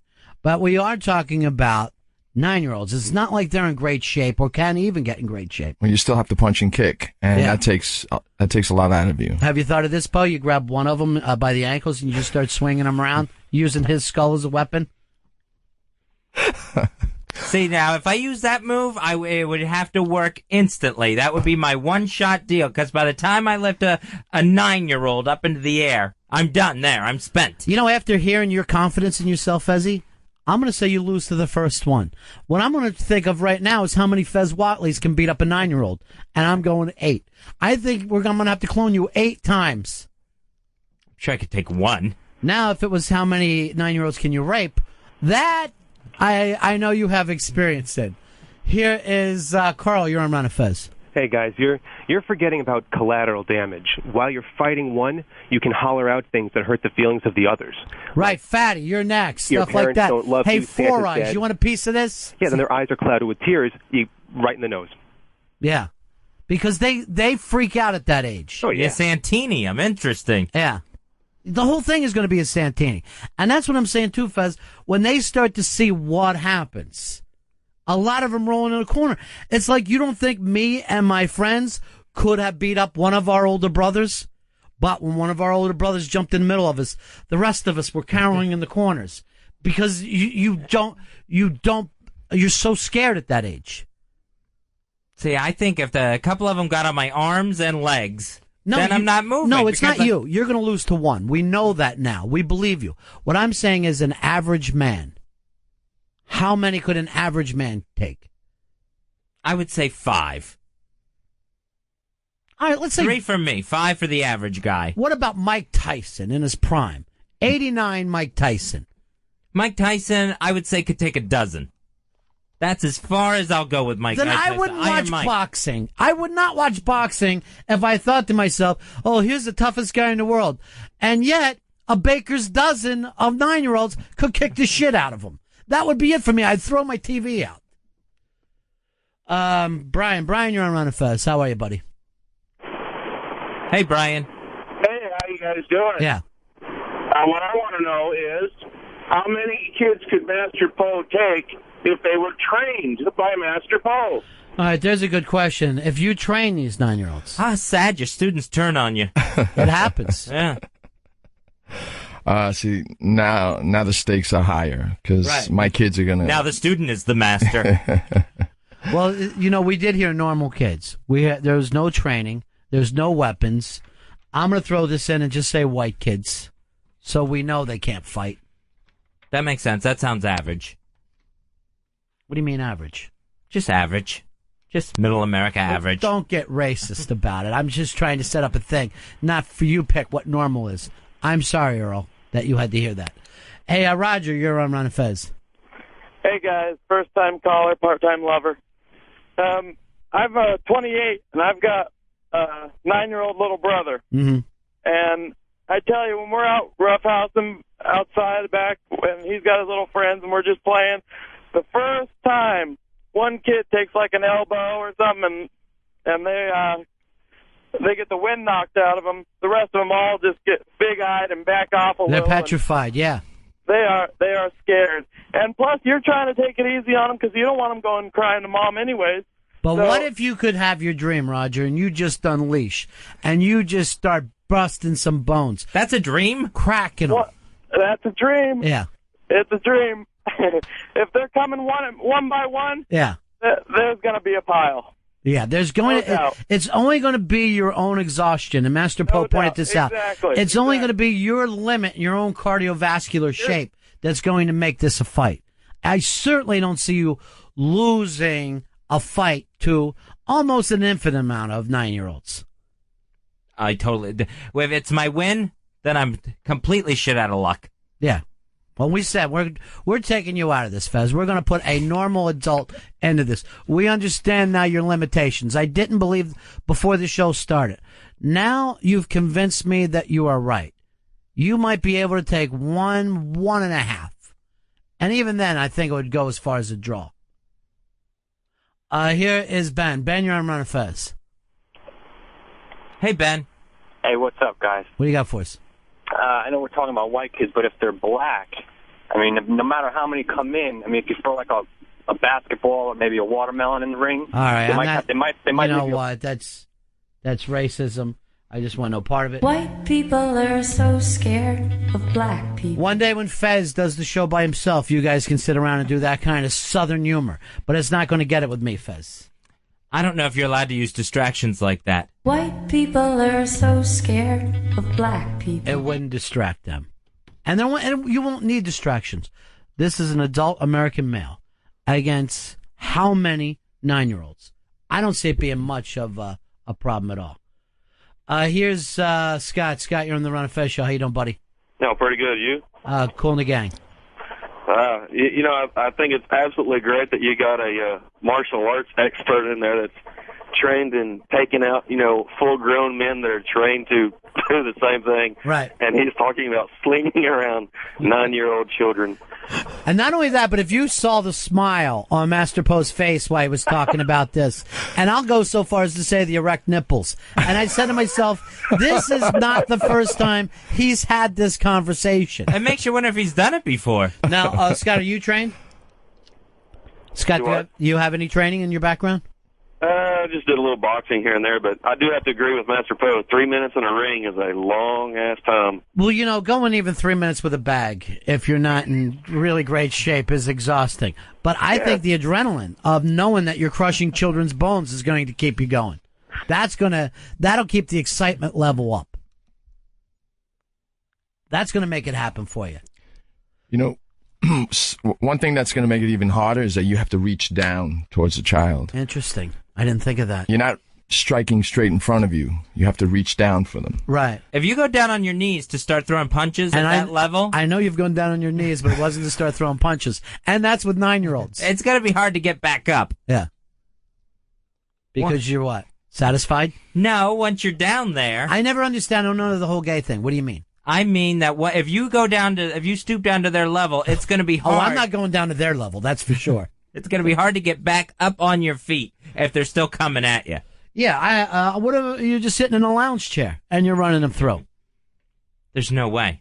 They'll tip the chair over with me in it. Do you think you can even knock out a 9-year-old? Do you feel confident that with your hand, one punch, you can knock out a 9-year-old? Yes, I could do that. I don't think you can. Then you could do it 3 times. If you could do it once, you could do it 3 times. I'm going by the 3-minute rule here. That's 3. If you're bringing in a kid every 1 minute, and by the 4th kid, I am just suck and win. A 3 kid, if they're coming in 1 a minute, yes, then I'm going to go on all day long. Then I don't have the slightest problem because it's going to be bam. I crush his little skull, and I sit down and smoke a cigar for another 55 seconds. The next one's coming in, bam, I put the cigar out on him. Ouch. I laugh, and I'm pointing at the other kids. Who's next, Chubby? Is it you? Is it the fat kid? Freckle face? Who's part of this? And these kids are going to be pissing themselves with fear. The fear factors, you got to get in their kitchen, Fez. You got to stay there. That's where this war is going to be won or lost. In their 9-year-old minds. I also don't want to slip in any of their piss. Yeah. Here is Sean. Sean, you're on Ron and Fez. What's up, buddies? Yeah. Number 4824. All right, buddy. How you doing there? Real quick, can we get these kids headgear or no? There's no headgear. Kicking the crap out of them. Yeah, I mean you have to. This is the thing that's going to happen for you. And Master Paul, I know you've been through this before because of your training. You got to think to yourself, I might be killing this guy with this shot. I might be killing this 9-year-old. And I personally have already known I can deal with that. I'm fine with that part of it. Well, you're going to be beating them up pretty good. You might at least give them some kind of protection from getting their butt. No, I'm not going to throw out protection here because I don't need headgear. Why do they get it? There's an infinite amount of them. I think I could beat up every kid in the state of Delaware. I'm not going to go through a larger state, but if you took a state the size of Delaware, and what are you at there, 3rd graders? Right, yeah. And you bring them all in, and you line them up, bring them in by buses. And then we get the black kids out. I'm not fighting anybody from Wilmington. I'm gonna fight the kids from Claymont, maybe Bethany Beach, Lower Delaware, if I have to. I think I'm just going to keep knocking them out one after another. They're all lined up like they're going to see Santa. Here's Lou. Lou, you're on Ron and Fez. Hey, what's up, boys? 26078. Way to go, old school. Yeah, listen, all you got to do is open slap these kids. You don't got to punch them. Right. Just open hand slap. None of these kids have ever been beat up they never get a good beating by their father. Right. They're just like, they're marshmallows. And nothing hurts more than getting hit in the face. That's it. A good hand slap. Most of the time, and I'll check with you, Mr. Poe, let's say in a bar fight, you hit a man right square in the nose, he doesn't want to fight anymore, right? It's over for him. Correct. Because it hurts. And I don't care what kind of shape you're in, that hurts. Well, with a 9-year-old, this is going to be the worst pain he's ever had in his life. So one punch, Fezzy, ends him. Well, that's one of the things that I wanted to discuss. Please, go ahead. If you've never punched anyone before, your first punch, you're over. You're done. Because you really don't know how to position your fist. Right. And if your wrist is just bent down a little, then you're going to break your wrist. However, what this gentleman just said, use your palm. Right. Absolutely. You could palm heel, slap. All right, Yeah, good. I break my wrist. What do I do with the other two? Joe, you're on Ron and Fez. Joe. Hey, Joe. Hey, how's it going, Ron and Fez? Good. Master Poe? It's a pleasure. How you doing? Hey, I have a 9-year-old, man, and he's like 4'7" or 8, 75 pounds. And, man, you multiply him by about 10, and you got a problem, man, because this kid, he's tough. He rides his bike all the time. These kids are in shape, man. You got to be careful. Well, maybe your kid is. Where are you from? Well, I'm from Tucson, Arizona. Yeah, okay, so you're out there in the desert, the kids riding around. Okay, I'm talking about a lot of these little suburban kids, these little fat asses, and most of them are gonna blow up by the time they even get into the ring. Is that the average size of a 9-year-old, like 75 pounds? I'm gonna say picture Fez as a 9-year-old, and you'll see what you're looking at. We're not fighting that little Tarzan kid who was on the news a while ago. Yeah, some of these, my kids that are training, 9 years old, they can do 100 jumping jacks, 50 push-ups. So if we're talking unskilled, then I could see it. We're going unskilled. I'm not going against your trained killers. That army that you've set up of just little ninjas, scary little ninjas throwing Chinese stars at people. And you also train them to steal? How does that work out? How's that? He's like Fagin down there, Fez. No one hears these ninja kids coming in the buildings. No, those kids are frightening. Steve, Big Steve, you're on the Ron and Fez show. Hey, guys, great show. Yeah, it is. I'm wondering... Sure, when you're talking about intellectual stuff like this, you are going to have a good show. How many times can you punch these bony heads and flailing arms before, your skin just gives out and you start bleeding or the pain gets to you? All right, well, hypothetically now that this actually happens... it's happening. It's going to. I've already talked to the folks at XM. We're going to do this experiment. If you execute, like, let's say a vertical punch, right, and you do a series of vertical punches, you can pop out 50 punches in 5 seconds. So that's 50 kids. And depending on boom, boom, boom. Yeah, depending on your training, if you're comfortable with hitting things, then it wouldn't bother you. You don't feel the pain, right? Especially if you're punching correctly. As soon as you make a mistake, then you're in trouble. Because you're going to break your knuckle or you're going to break your wrist or something's going to throw you off. So you would have to use a straight line attack, not just a jab. If they're coming at you all at once, then make sure you use a vertical punch and you constantly throw those punches like a flurry of punches. Interesting. I'm probably also going to wrap a belt around my fist, too, Fez. Well, if you wear it into the ring, I think you're allowed to use it, right? It's pretty much anything goes. Here is, here's Jared. He's the gentleman who wrote the email. Jared, interesting point you came up with today. How are you, buddy? Hey, guys, what's going on? Yeah. How about for you, Jared? You're the one who, did you come up with this idea or did you hear it somewhere? No, this is a discussion that me and my retarded friends talk about. This is what I call pot talk. After 2 joints, you get into that, hey, how many 9-year-olds do you think you could beat up talk? Pretty much. Yeah. How many for you? I estimated somewhere between 50 and 75. Yeah. But I have a friend, John, who came up with the number infinitive. So, just endless, countless. Well, that can't work out because sooner or later you're going to die from old age.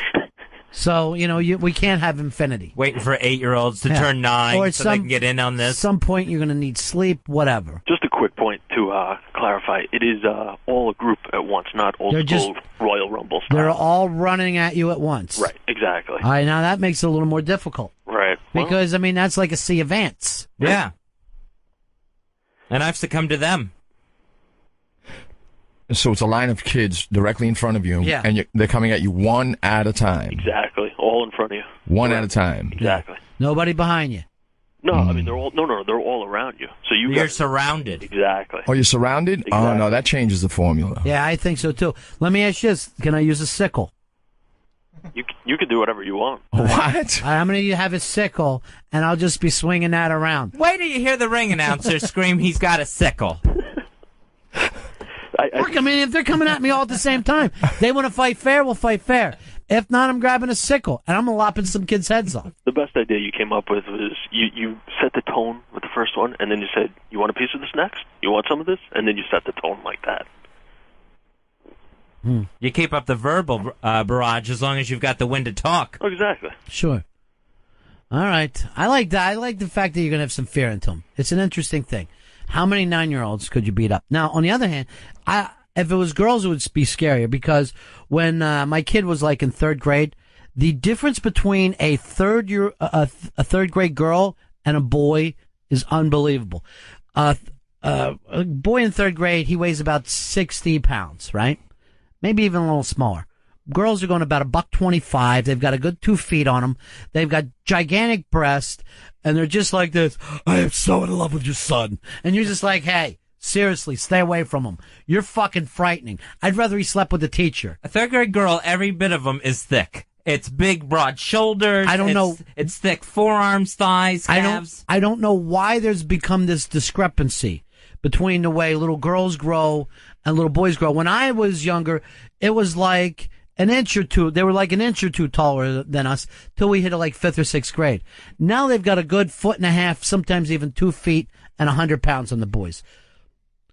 If he never needs any help with schoolwork, I'd be glad to come over. They have to put them in the back of the classroom or the boys won't be able to see the chalkboard from over their heads. It's like 2 species. It's like Chihuahuas with St. Bernards.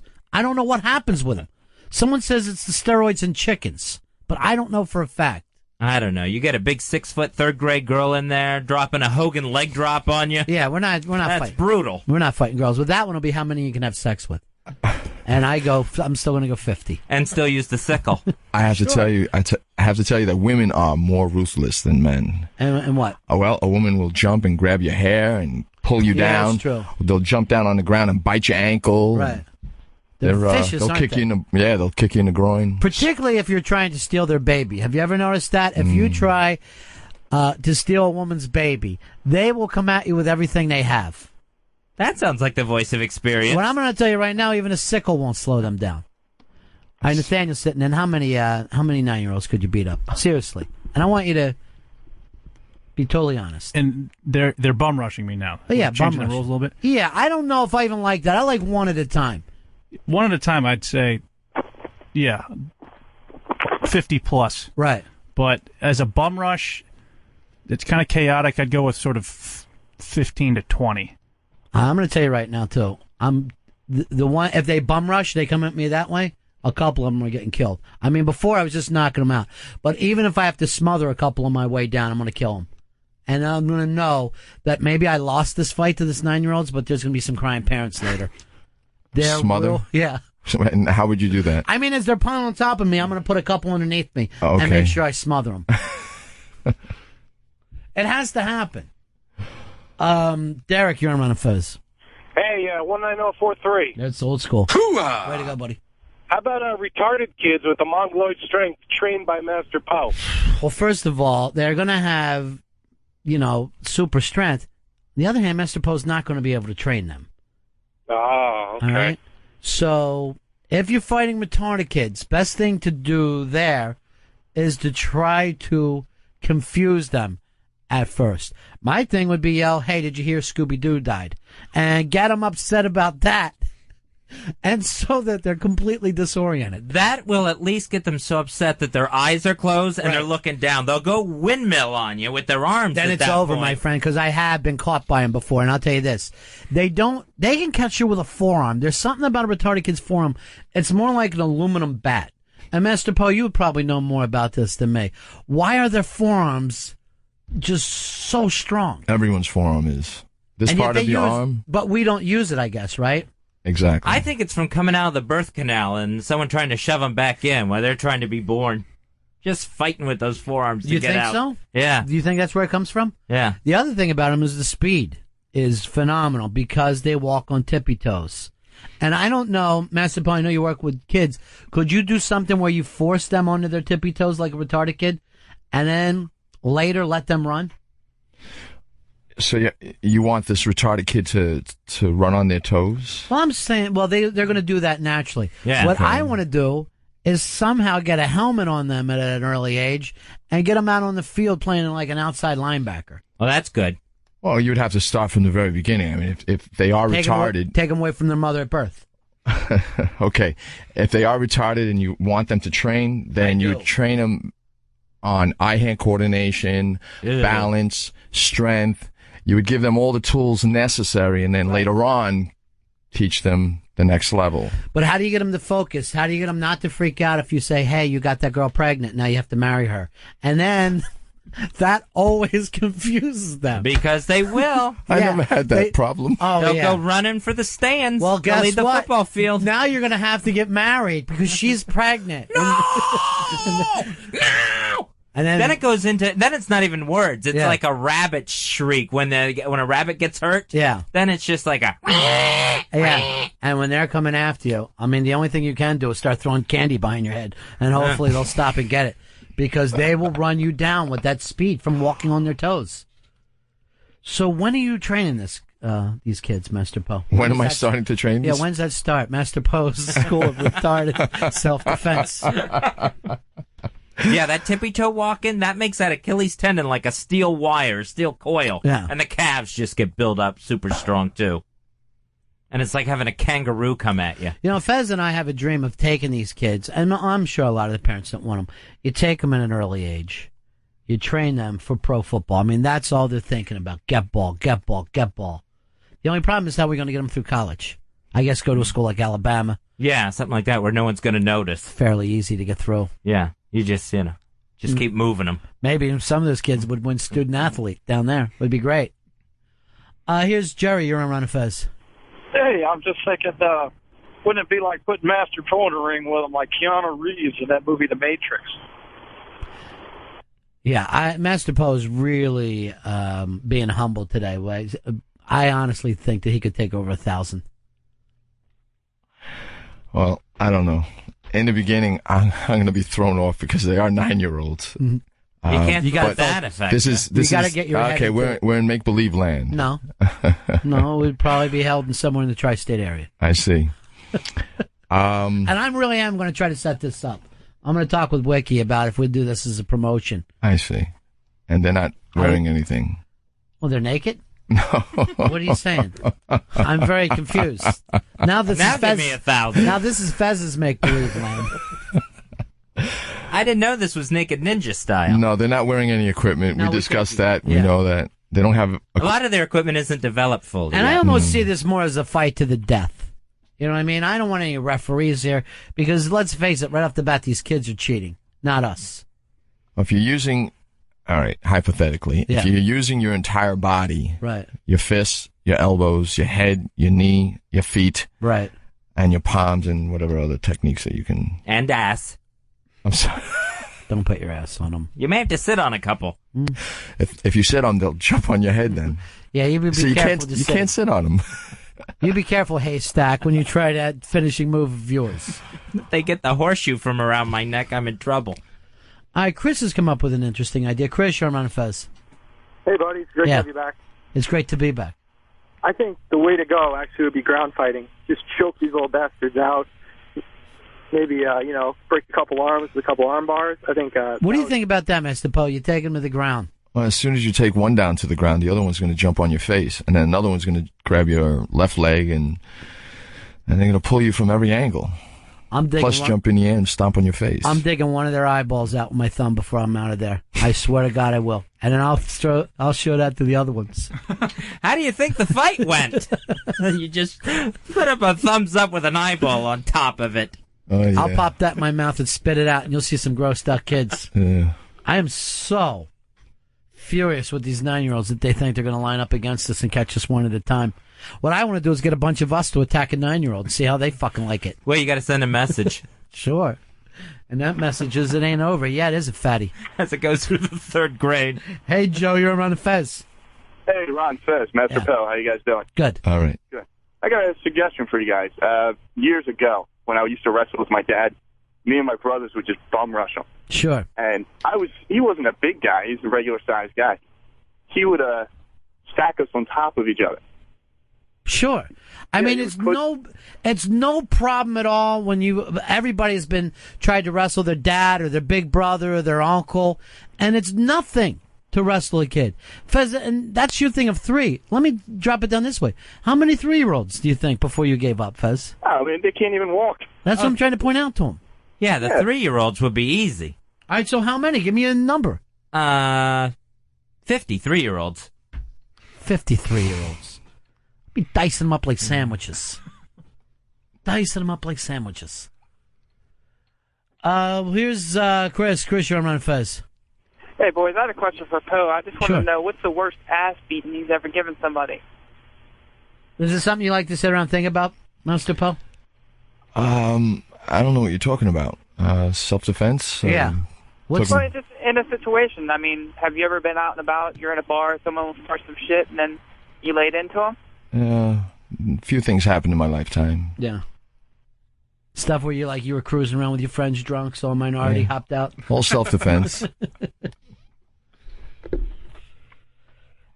All defending yourself. Yeah, you got to keep defending yourself like me against these 9-year-olds, because there's a lot of them. Bastards. Well, I appreciate you guys coming in and giving us your expertise. Fez, Thank you. You're still going to tap out at 3. 3, yeah. All right, we're going to take a break. We'll be right back. Ron and Fez Show. This is the best of Ron and Fez. Ron and Fez on Raw Dog. Comedy Hits. Channel 99. You know when sitcoms do clip shows from previous episodes? Yeah, well, it's kind of like that. This is the best of Ron and Fez. Ron and Fez on Raw Dog. Comedy Hits. Channel 99.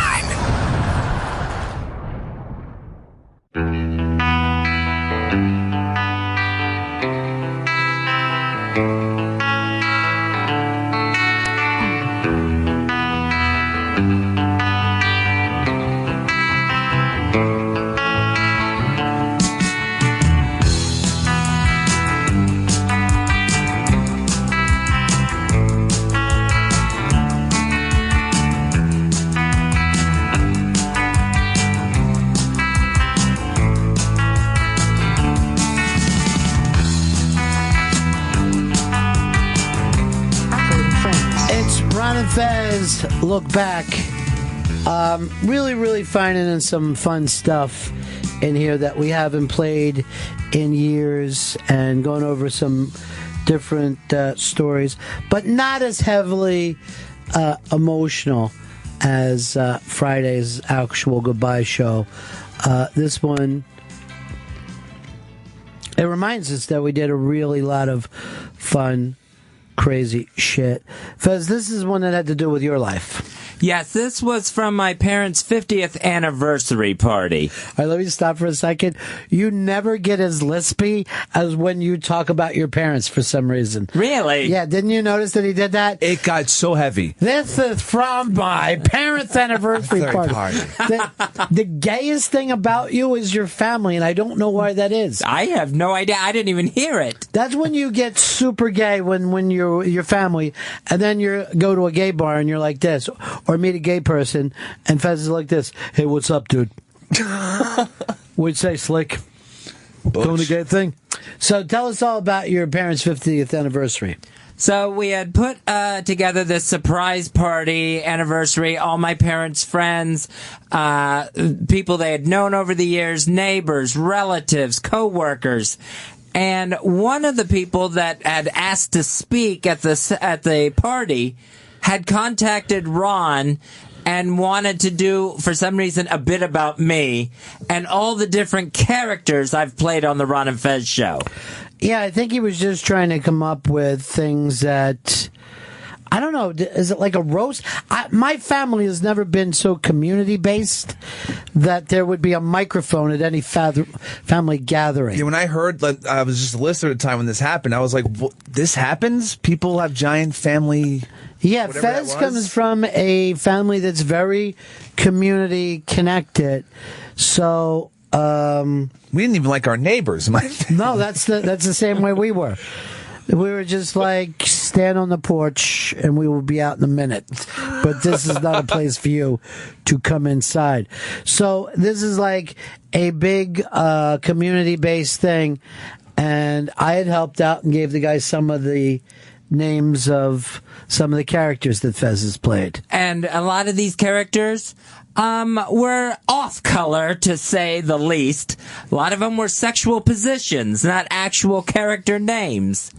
And this all came up at my parents' anniversary party in front of their pastors, old people who were there, and it was on the embarrassing side. When I was home for vacation, one thing that we had to do was my parents' 50th wedding anniversary party. How'd that go? It went good up until a point.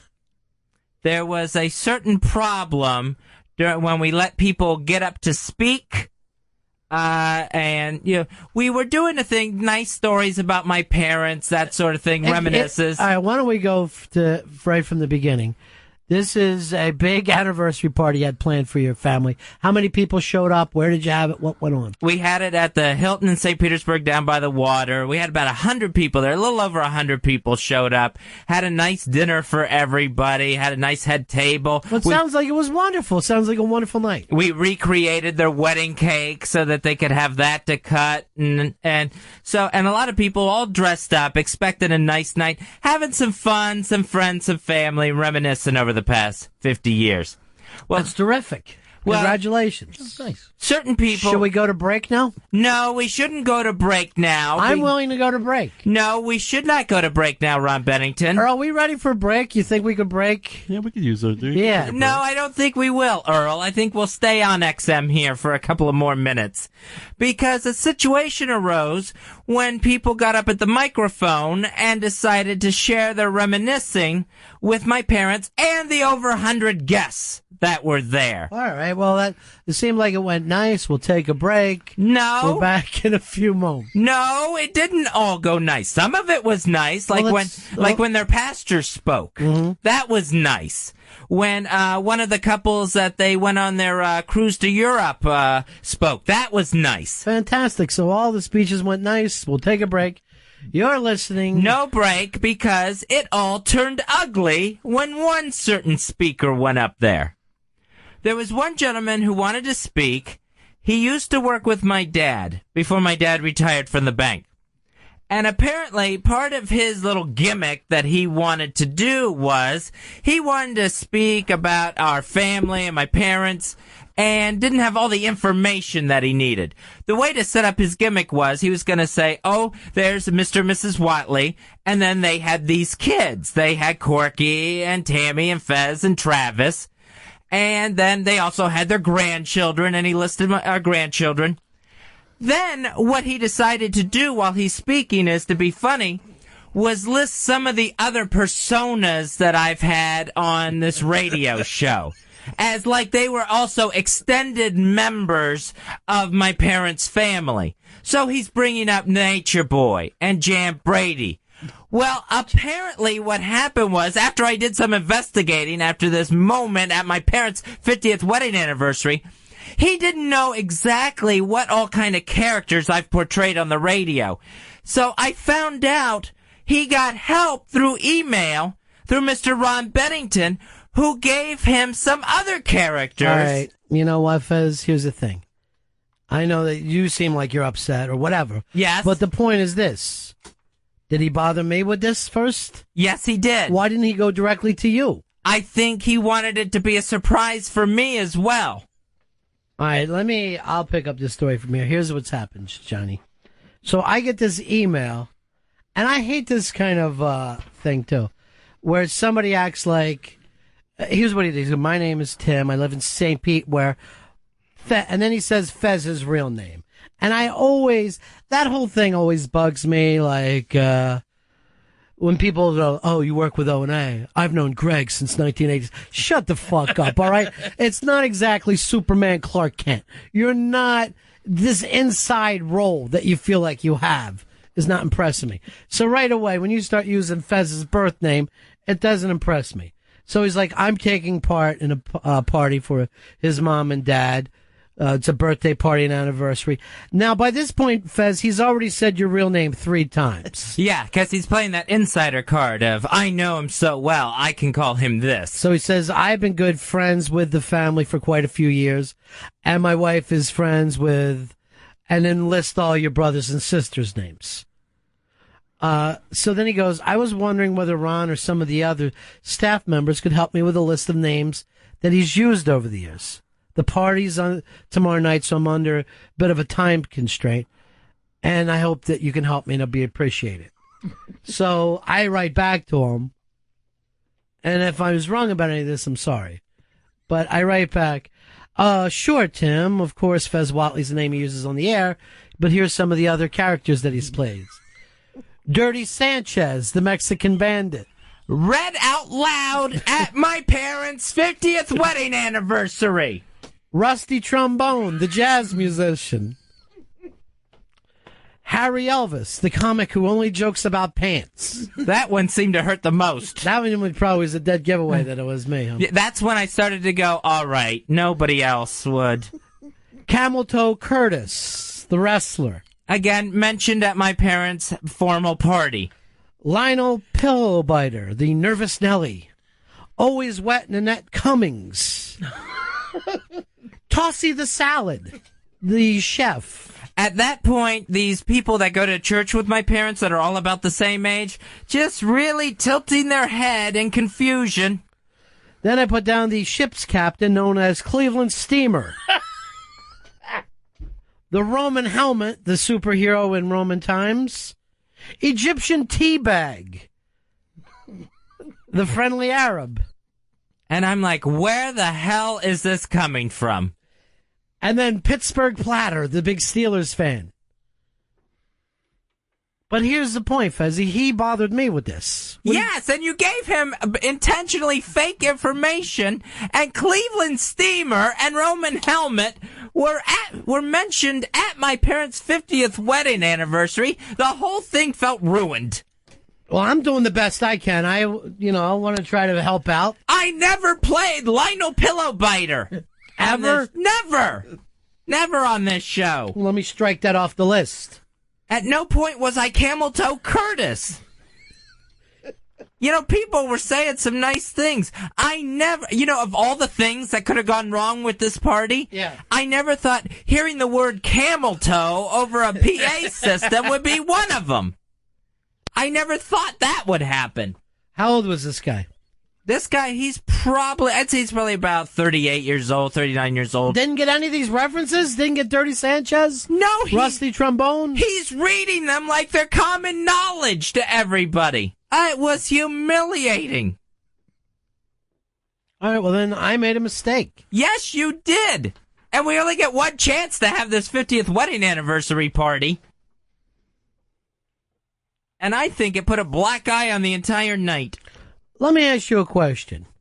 Do you blame the person who said it or the person who told him to say it? You told him to say it. He never would have thought to say it if you hadn't told him these things. But it's not like I contacted him on my own. He sent me an email. It bothered me. I was home at the time. So I sent him back this list. Couldn't you have just ignored it? Let me tell you something. How did it go over with the crowd? Oh, lead balloon time. Nobody knew what in the world he was talking about. I blame that on delivery. I could have fucking killed with these gags.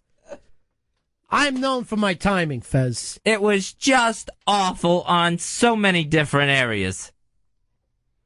Well, I blame him. I blame Tim, the man with none of his own. Jeez, this is awkward now. Yes, it was even more awkward that formal occasion, that night.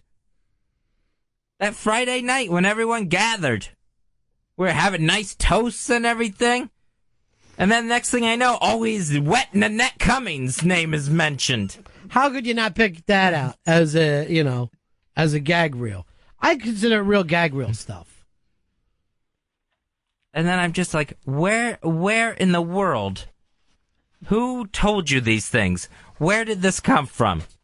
Well, I emailed Ronnie. And then you're getting called Ronnie like he's got an insight with you now. Well, fuck him. He sit there. He works blue. I don't want nothing to do with this loser. Dirty Sanchez. At first, I'm thinking, did I hear him wrong? And then it went worse from there. Once when I was about 7, 8 years old, we're all hanging out, me and my friends. There was a 5-year-old that was with us.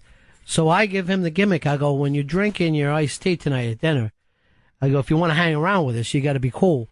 So make sure you go, this tastes like pussy juice, to say that, right? So the fucking kid does it. Like, me and my friends laugh. Then I'm home eating dinner with my family. Bing bong, bing bong. Fucking his old man is at my house screaming at my father, "Did your son tell my boy that his iced tea tastes like pussy juice?" I had to be fucking called up there and screamed at by him and my dad, right? I'm going to take the same angle, Fez. I took the offensive. I said, number one, did I say it or was your kid? Number two, I'm 8. How do I know what pussy juice tastes like? Number three, my mother has some beautiful chocolate pudding waiting for me right now, and it's time for me to go have my dessert. So I will say good day, sir, to you.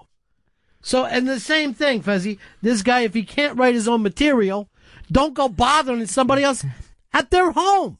Fezzy, my home, where my wife sleeps and my children come to play with their toys. It was an email. He didn't ring your doorbell. Still, I shouldn't be getting fucking emails like this, asking him for help putting together his stand-up.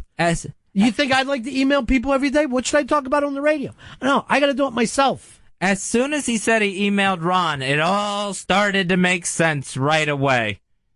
It all started to come together. It didn't even... All right, maybe it doesn't feel funny to you then. I guarantee you, a year, 2 years, you're going to be laughing and you're going to go, remember what happened. No, I'm not going to remember that. All I'm going to remember is the confused look on my mother's face as she heard the name Roman Helmet. Just putting a cock right down the nose. I'm aware of what it is. I'm lucky pussy juice wasn't on this list. You want to call my mom and say something dirty? Is that going to make us even? No, I don't care to. It seems that's where you're going with this. And I didn't think the list was going to end. I didn't think it was going to stop. I mean, you get past Camel Toe Curtis and you think, okay, then they just keep on coming. All right already. And the fact that all these old church people were just so confused and... See, that's why I think it's a harmless joke. Because really only you got it.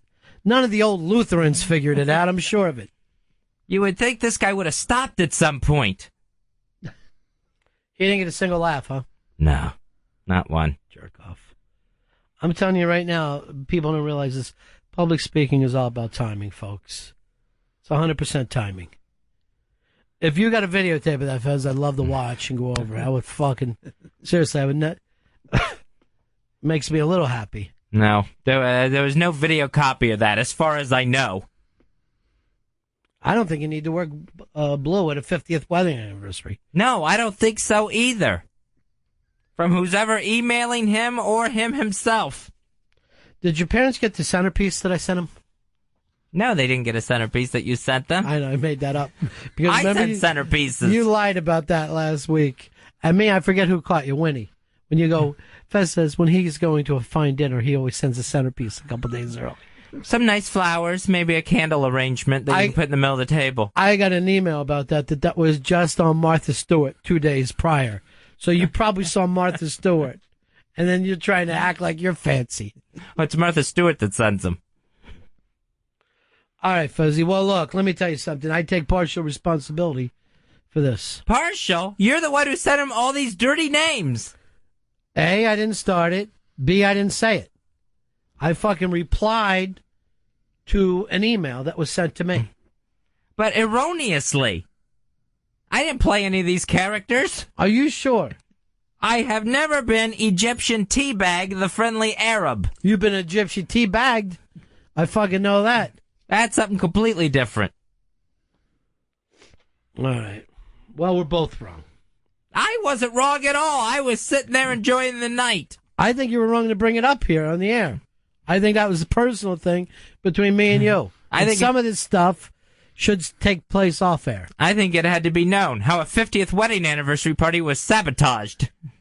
Sabotaged or made better? Sabotaged. It definitely didn't make it any better. You honestly don't think, years from now, you won't be laughing thinking, remember the list of names that he read off in front of those old people? No, at no point am I going to look back and laugh at Lionel Pillowbiter. I'm going to tell you right now, when I was writing him, I was laughing. And I told my kid, and he was fucking laughing. That's 2. So that's why I know it had to be in this guy's delivery. Nobody was laughing at the 50th wedding anniversary party. Good. That's delivery, my friend. I'm telling you right now. Woody Allen could write the same movies, have him star Larry Storch, and people think that they're shit. And I feel like I had a Larry Storch moment. Funny or no funny? It was hysterical. Thank you. It was one of the best things I ever heard in my entire life. All right, and that's Dave, who really, it's hard to make him laugh. He's the easiest laugh there is. Well, then you should have invited him that night. We're going to take one break here. And again, my part of it is I apologize, Fez. Thank you. I appreciate it, but I think it was a full part. None of this would have happened if you hadn't sent this email. All right, this bugs me a little bit here, and then I'm gonna fucking let it go. I didn't send an email. I replied to an email that this guy had no right to fuck. I'm on my vacation. I'm in the middle of the fucking Chesapeake Bay, enjoying myself. So, for that, you owe me an apology. Your people bother me. And then for my part, yes, did I send some bad information? Looking back over it, I did. And I apologize for that. You sent someone's name called Tossie the Salad. And it was read aloud. Okay. Again, that's my part. And I do apologize. I honestly do. From the bottom of my heart, that part was wrong. Thank goodness there won't be a 51st anniversary party. Oh, no, your parents sick? No, we just won't go to this expense. I just didn't think they'd be getting... Oh.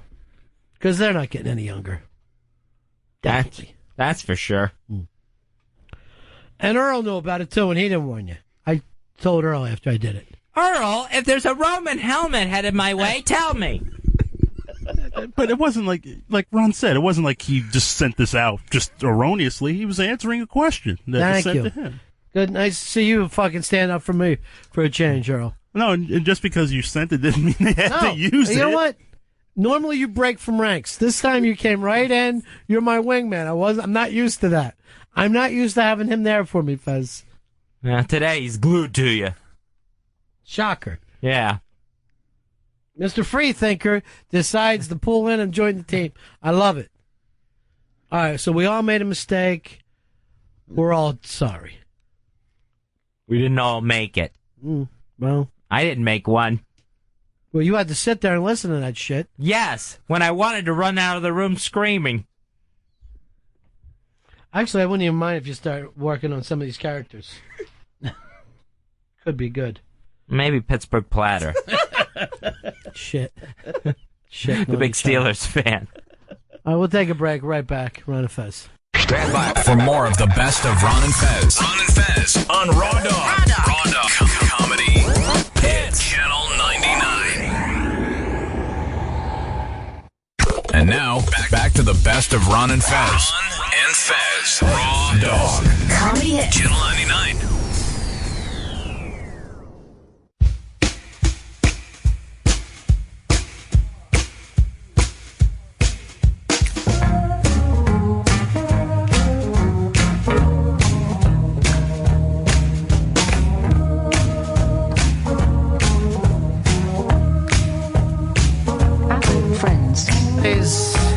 It's the Ron and Fez Show. You know, on the Friday show, the thing that surprised me the most is that Fez and Paulo went out with a whimper with each other. It was like you get to the finale of a TV show and you think these guys are going to end up in some kind of a shootout. Yeah. And they just barely said goodbye to each other. I think Paul only said one thing just over and over again. Very odd. It was the oddest thing yet. But people who weren't longtime listeners of the show never realized that Paulo used to have this crazy wife named Galo who had done stuff with us for like 15, 16 years before we'd finally seen her. And not long after we saw her the first time, she died. It was bizarre. I'd always thought you guys had known her down in Florida. But when you told me that we only knew her on the phone. Wild. We only knew her as somebody had screamed at Paul to hang up. And at this point, she had called the show. Why did you pick this one out of all this stuff, Chris? Because this is Gail O talking to Jonah Bobo and Lene D. They were in studio that day. That day was Kids Day on the Ron and Fez show.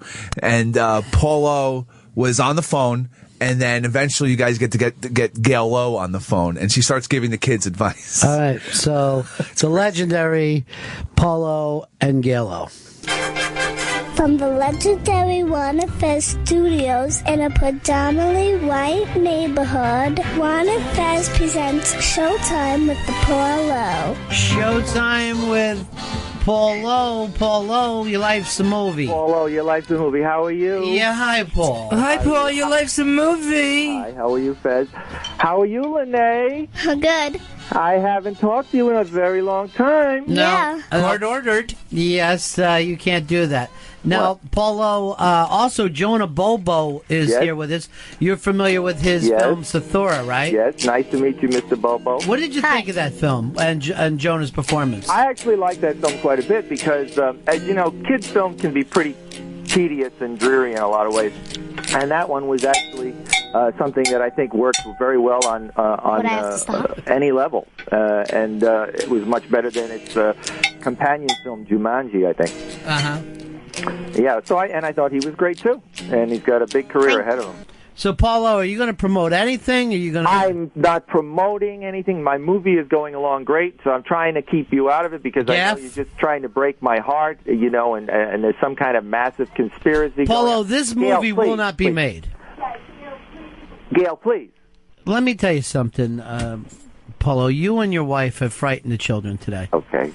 And basically have ruined what was a really lovely, fun kid show today. I mean, I know Lene from way back, and she has a pretty saucy tongue herself. She can get pretty... Sure, I know she does. It's the way she was raised. Yeah. Can't blame her. There was screaming and yelling in the past, and she was screaming at me like a crazy person. Why were you screaming at him?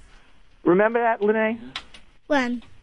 When? Like a couple of years ago, a few years ago. That's all you used to do is scream at me. You used to scream at the top of your lungs. That's all I ever used to hear. I was trying to... I want cans! Give me cans! You was always... I want cans. Give me cans. All right, let's try to get your wife back on. No. Oh, no. Please, yes. Please, for the children's sake. Yeah. Gail, just talk to them, please. They're just say you're sorry, like, in a nicer way. You admitted that the bitch yelled at the kids. No, I didn't admit to anything. You were very nice.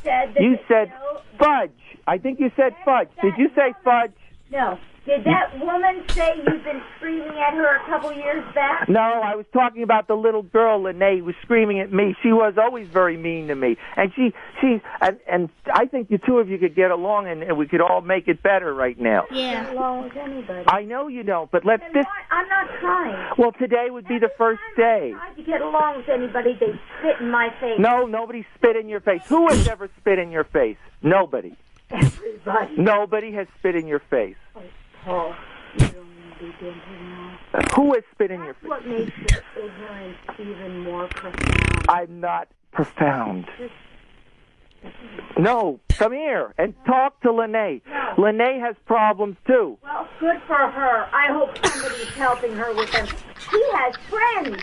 I don't. I know. Lene, you tell her. Hell. No, stop it. Oh my God. Oh, forget it. Tell her that she has Ron and Ron that will always love her. Okay, maybe that'll work. Gail, Ron and Fez will always love you. Yeah, right. They're your friends. Yeah. And how many thousands of miles are they away from me? And if I happen to drop... It's like we're... If I happen to drop into one of their offices sort of as a surprise Do you think they would do anything to help me? They would hug you. And send me out on the cold street. No, it's not cold there now. Oh, so send me out on the street, period. It's nice and temperate temperature. It's nice temperature now. Friends like that. They're good friends. They're not good friends if they're not willing to take you in and be nice to you. They'll hug you.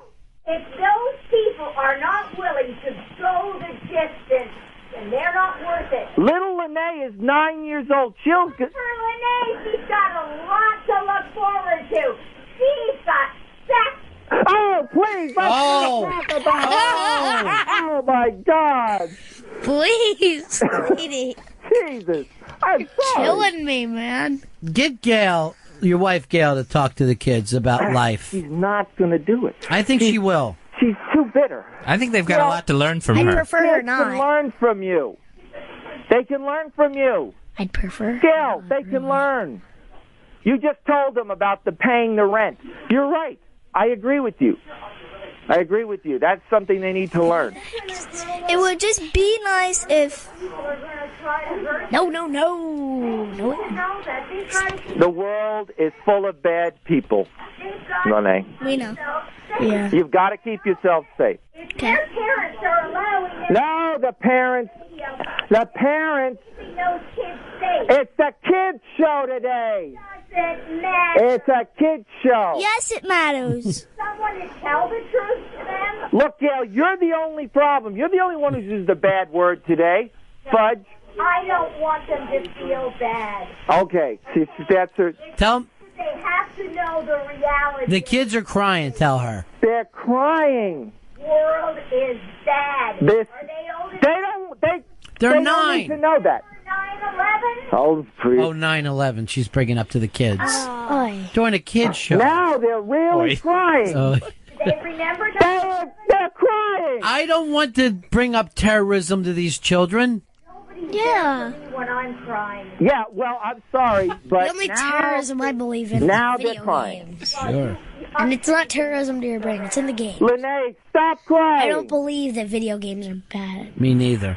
Okay, come over here. I think this lady just is. say, it's all going to be nice. It's all going to be nice. The future is going to be great. The future is beautiful. The future's going to be rosy. Everything.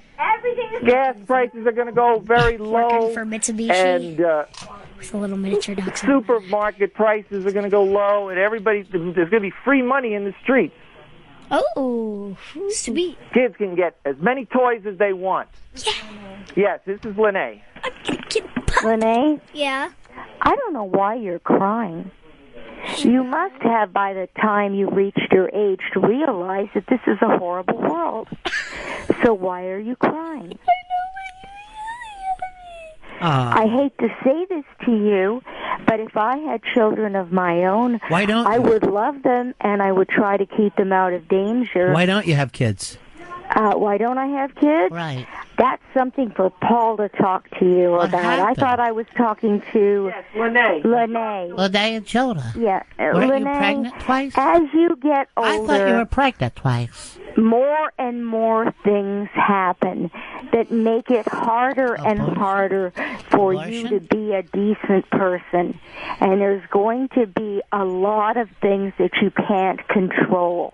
You need to pay attention to what people are telling you now so that you're prepared for the future.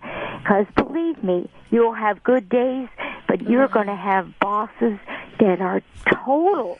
I don't want to use the word. I don't know what to say to you, Lene. I mean, Why if I didn't you had carry full children, term? I would Why didn't you lock carry them full term? in the house. I would lock them in the house. And eat So I love children and I love dogs. But what I don't love is people doing this to young children, perpetuating some sort of thing that we're supposed to believe that the world has a rosy color. I do not like that. I think people and children should be told the truth. This world is dangerous. It's time to stop screwing around and face the fact that you're a little person, you're going to grow up, and it's going to be hard. There's going to be good times, but if there are going to be good times, you have to be completely brave and solid. And you have to ignore the bad people. And that's it, Renee, that's it. That's the only way to survive. You have to be strong. If you're not strong, you're going to get buried. And someday you're going to turn 40 and say, what happened? What happened? My dad's 41 and he's still my buff. dreams didn't come true. Oh, he's not. What am I going to do now? He's 41, I swear. Yeah, so you know what?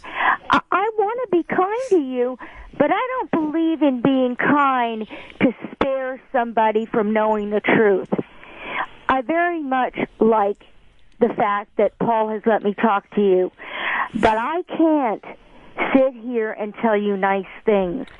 And if whoever else was on the phone wants to know why I didn't have children, we're going to address that directly to Paul right now. Why? And we're going to tell the truth. Why? What happened? Where are the kids? Gail. The truth. Yeah, Gail, as you know, yes, as you know, Tell the truth. I wouldn't have been a good father, and Tell the truth you what wouldn't you have been did a good to me. mother. Tell the truth about what you did to me. What, dropping you off Dropping me off where? at the place? How about getting me pregnant? Yeah, well, I tried not to. All right. You said you were wearing one of those things. All right, you two. But they're 95%. No, not 95%. No, 95. They're 99.9. Tell her this might not be appropriate for the children. I understand. I couldn't take the living ones. control pill. I could only You use the you brought it up, guys, and I told you to stay off of this subject because this is a very... He can't tell the fucking truth. All right. There's kids in here. No. There's kids in here. Tell the truth then. I'm not doing anything. Tell the truth. Gail, you're hurting me. Tell the truth. Bye. Ow. Okay, I'll tell the truth. All right, kids, take off the headphones. Earmuffs. The earmuffs, I'll kids. tell you the Take off the headphones, kids. Cover your ears. Oh, poor thing. I'm not going to be nasty. But I want them to know that Paul is very much, even as an adult, very much a child. Right. Which makes him, on one end, a very nice person to be around because he doesn't take things seriously. But when somebody drops you off at the Bronx abortion... All right. That's not the thing for the kids to hear about. Well, but you know what? Maybe the kids need to know this. No, not at 9. No, why not? I mean, I'm married to a man who forced me to have 2 abortions. All right, this is not for the kids whatever. to hear. You know what? I know, children. Take off your headphones. Yes, Oh, take off the jeez. headphones and run away. Oh, God, I just saw Michael Jackson on TV. I know. Jeez. All right. It's everything your mom told me All to have right. happen. You know what, Polo? They like you, Gail. Sounds like they don't. No, they like you. Know what They like you. Me telling the truth about No, they... At age 9, they don't need to hear about the clinic. a horrible person. Clemens. You just made bad mistakes. I've Clemens. made many I'll mistakes, I'll kids, hear and about that's Clemens. all that life is about. Making mistakes endlessly. Jeez, Paul, when's she going to forgive you for this? Because you keep bringing it out. Oh, yeah, that's Still walking funny. Yeah. I can't do a thing now. We were going to go out and have a nice lunch dinner. And I wanted to hear all about the films and stuff like that, though. The film's going great. The only thing I would like a little help with is deciding on a final location because there's going to be a lot of screaming and yelling, and we don't want to be hassled by the cops. I'm telling you, there's your horror movie. Just point the camera at your own wife. Fine, we can always do that. And have her tell the truth. But you're going to have to work out the contracts with her directly. You're going to have to negotiate with her directly. You know, What? He's going to have to... the little friends wouldn't know the truth if it slapped them in the face 15 minutes. Okay, first of all, Gail, if they do your movie, what kind of financial arrangement do you want? Why not final arrangement? Paul, this is ridiculous. This is ridiculous. You It's not ridiculous. know how much time I've already put in my book? Oh, your books. Yeah, she has a lot of books we're writing. And a script play? Not a script. No, this is your life. My life? Your real life. Maybe Wolf Boy could tell the All right, I got to get back to the kids, Polo. I understand. Okay, Gail. All right, that sounds good. Thank you. All right. I'm sorry about this, kid. Yes, you can. And tell them I'm sorry. Yeah, okay. It's too late. But I have to tell the truth to children. I understand. That's too much. I understand. I'm sorry, kid. All right, goodbye. Bye-bye. Bye. Bye. Bye. Bye. Oh, I'm sorry about that, kid. If she was writing Gap, I bet it, and it was still starring Wolf Boy, you know what the whole movie would be? And it'd be even scarier than Gap, how it is now. I know. It'd be Wolf Boy telling the truth. Did you know she called from just outside that door? She's here.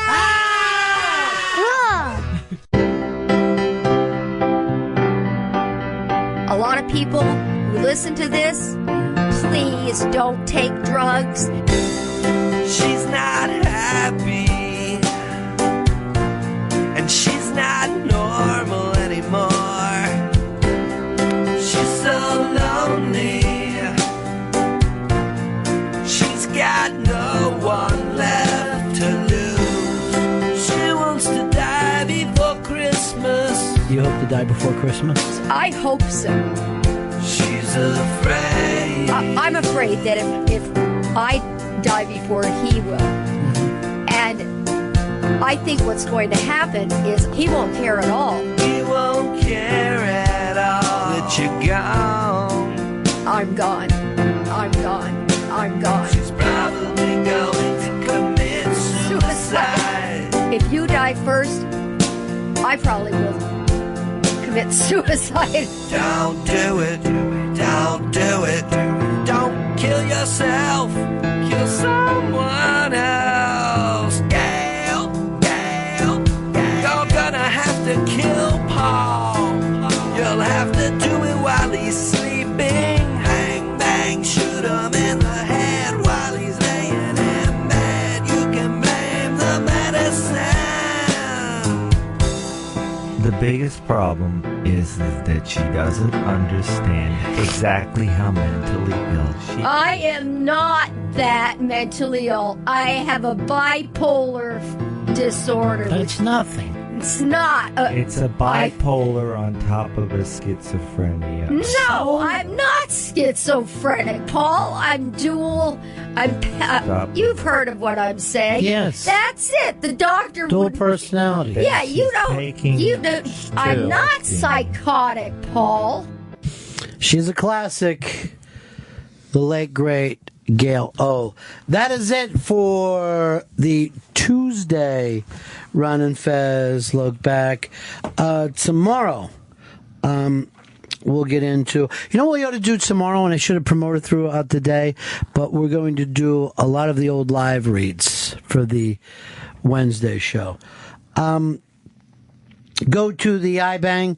A lot of great stuff up there. Tomorrow it's going to be the Ron and Fez side characters, all the sidemen that have played over the year. Today you look back and it's our good friend Earl Douglas looks back at Ron and Fez.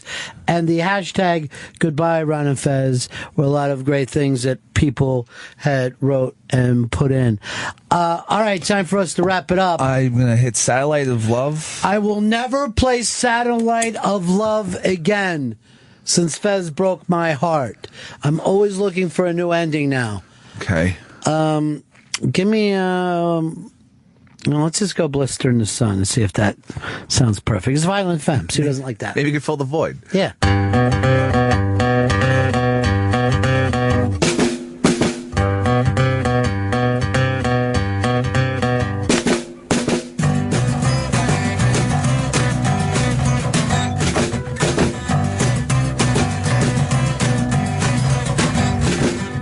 When I'm out walking, I strut my stuff, and I'm so strung out.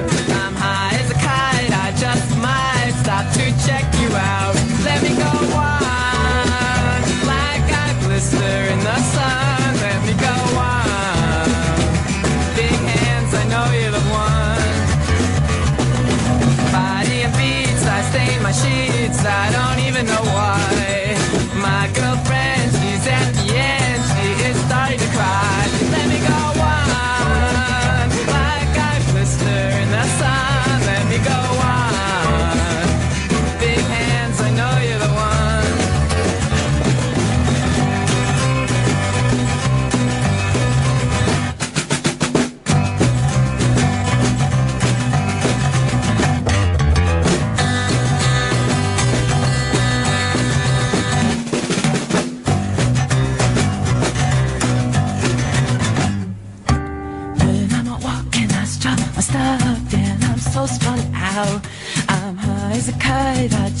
might stop to check around.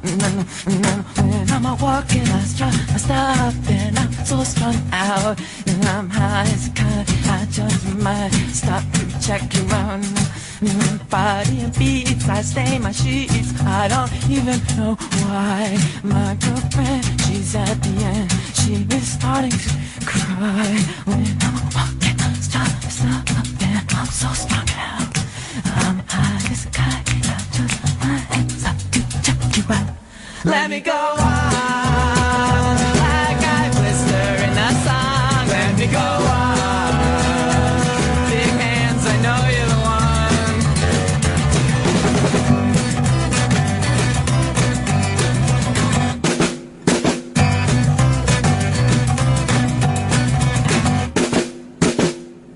It's the best of Ron and Fez on Raw Dog Comedy Hits Channel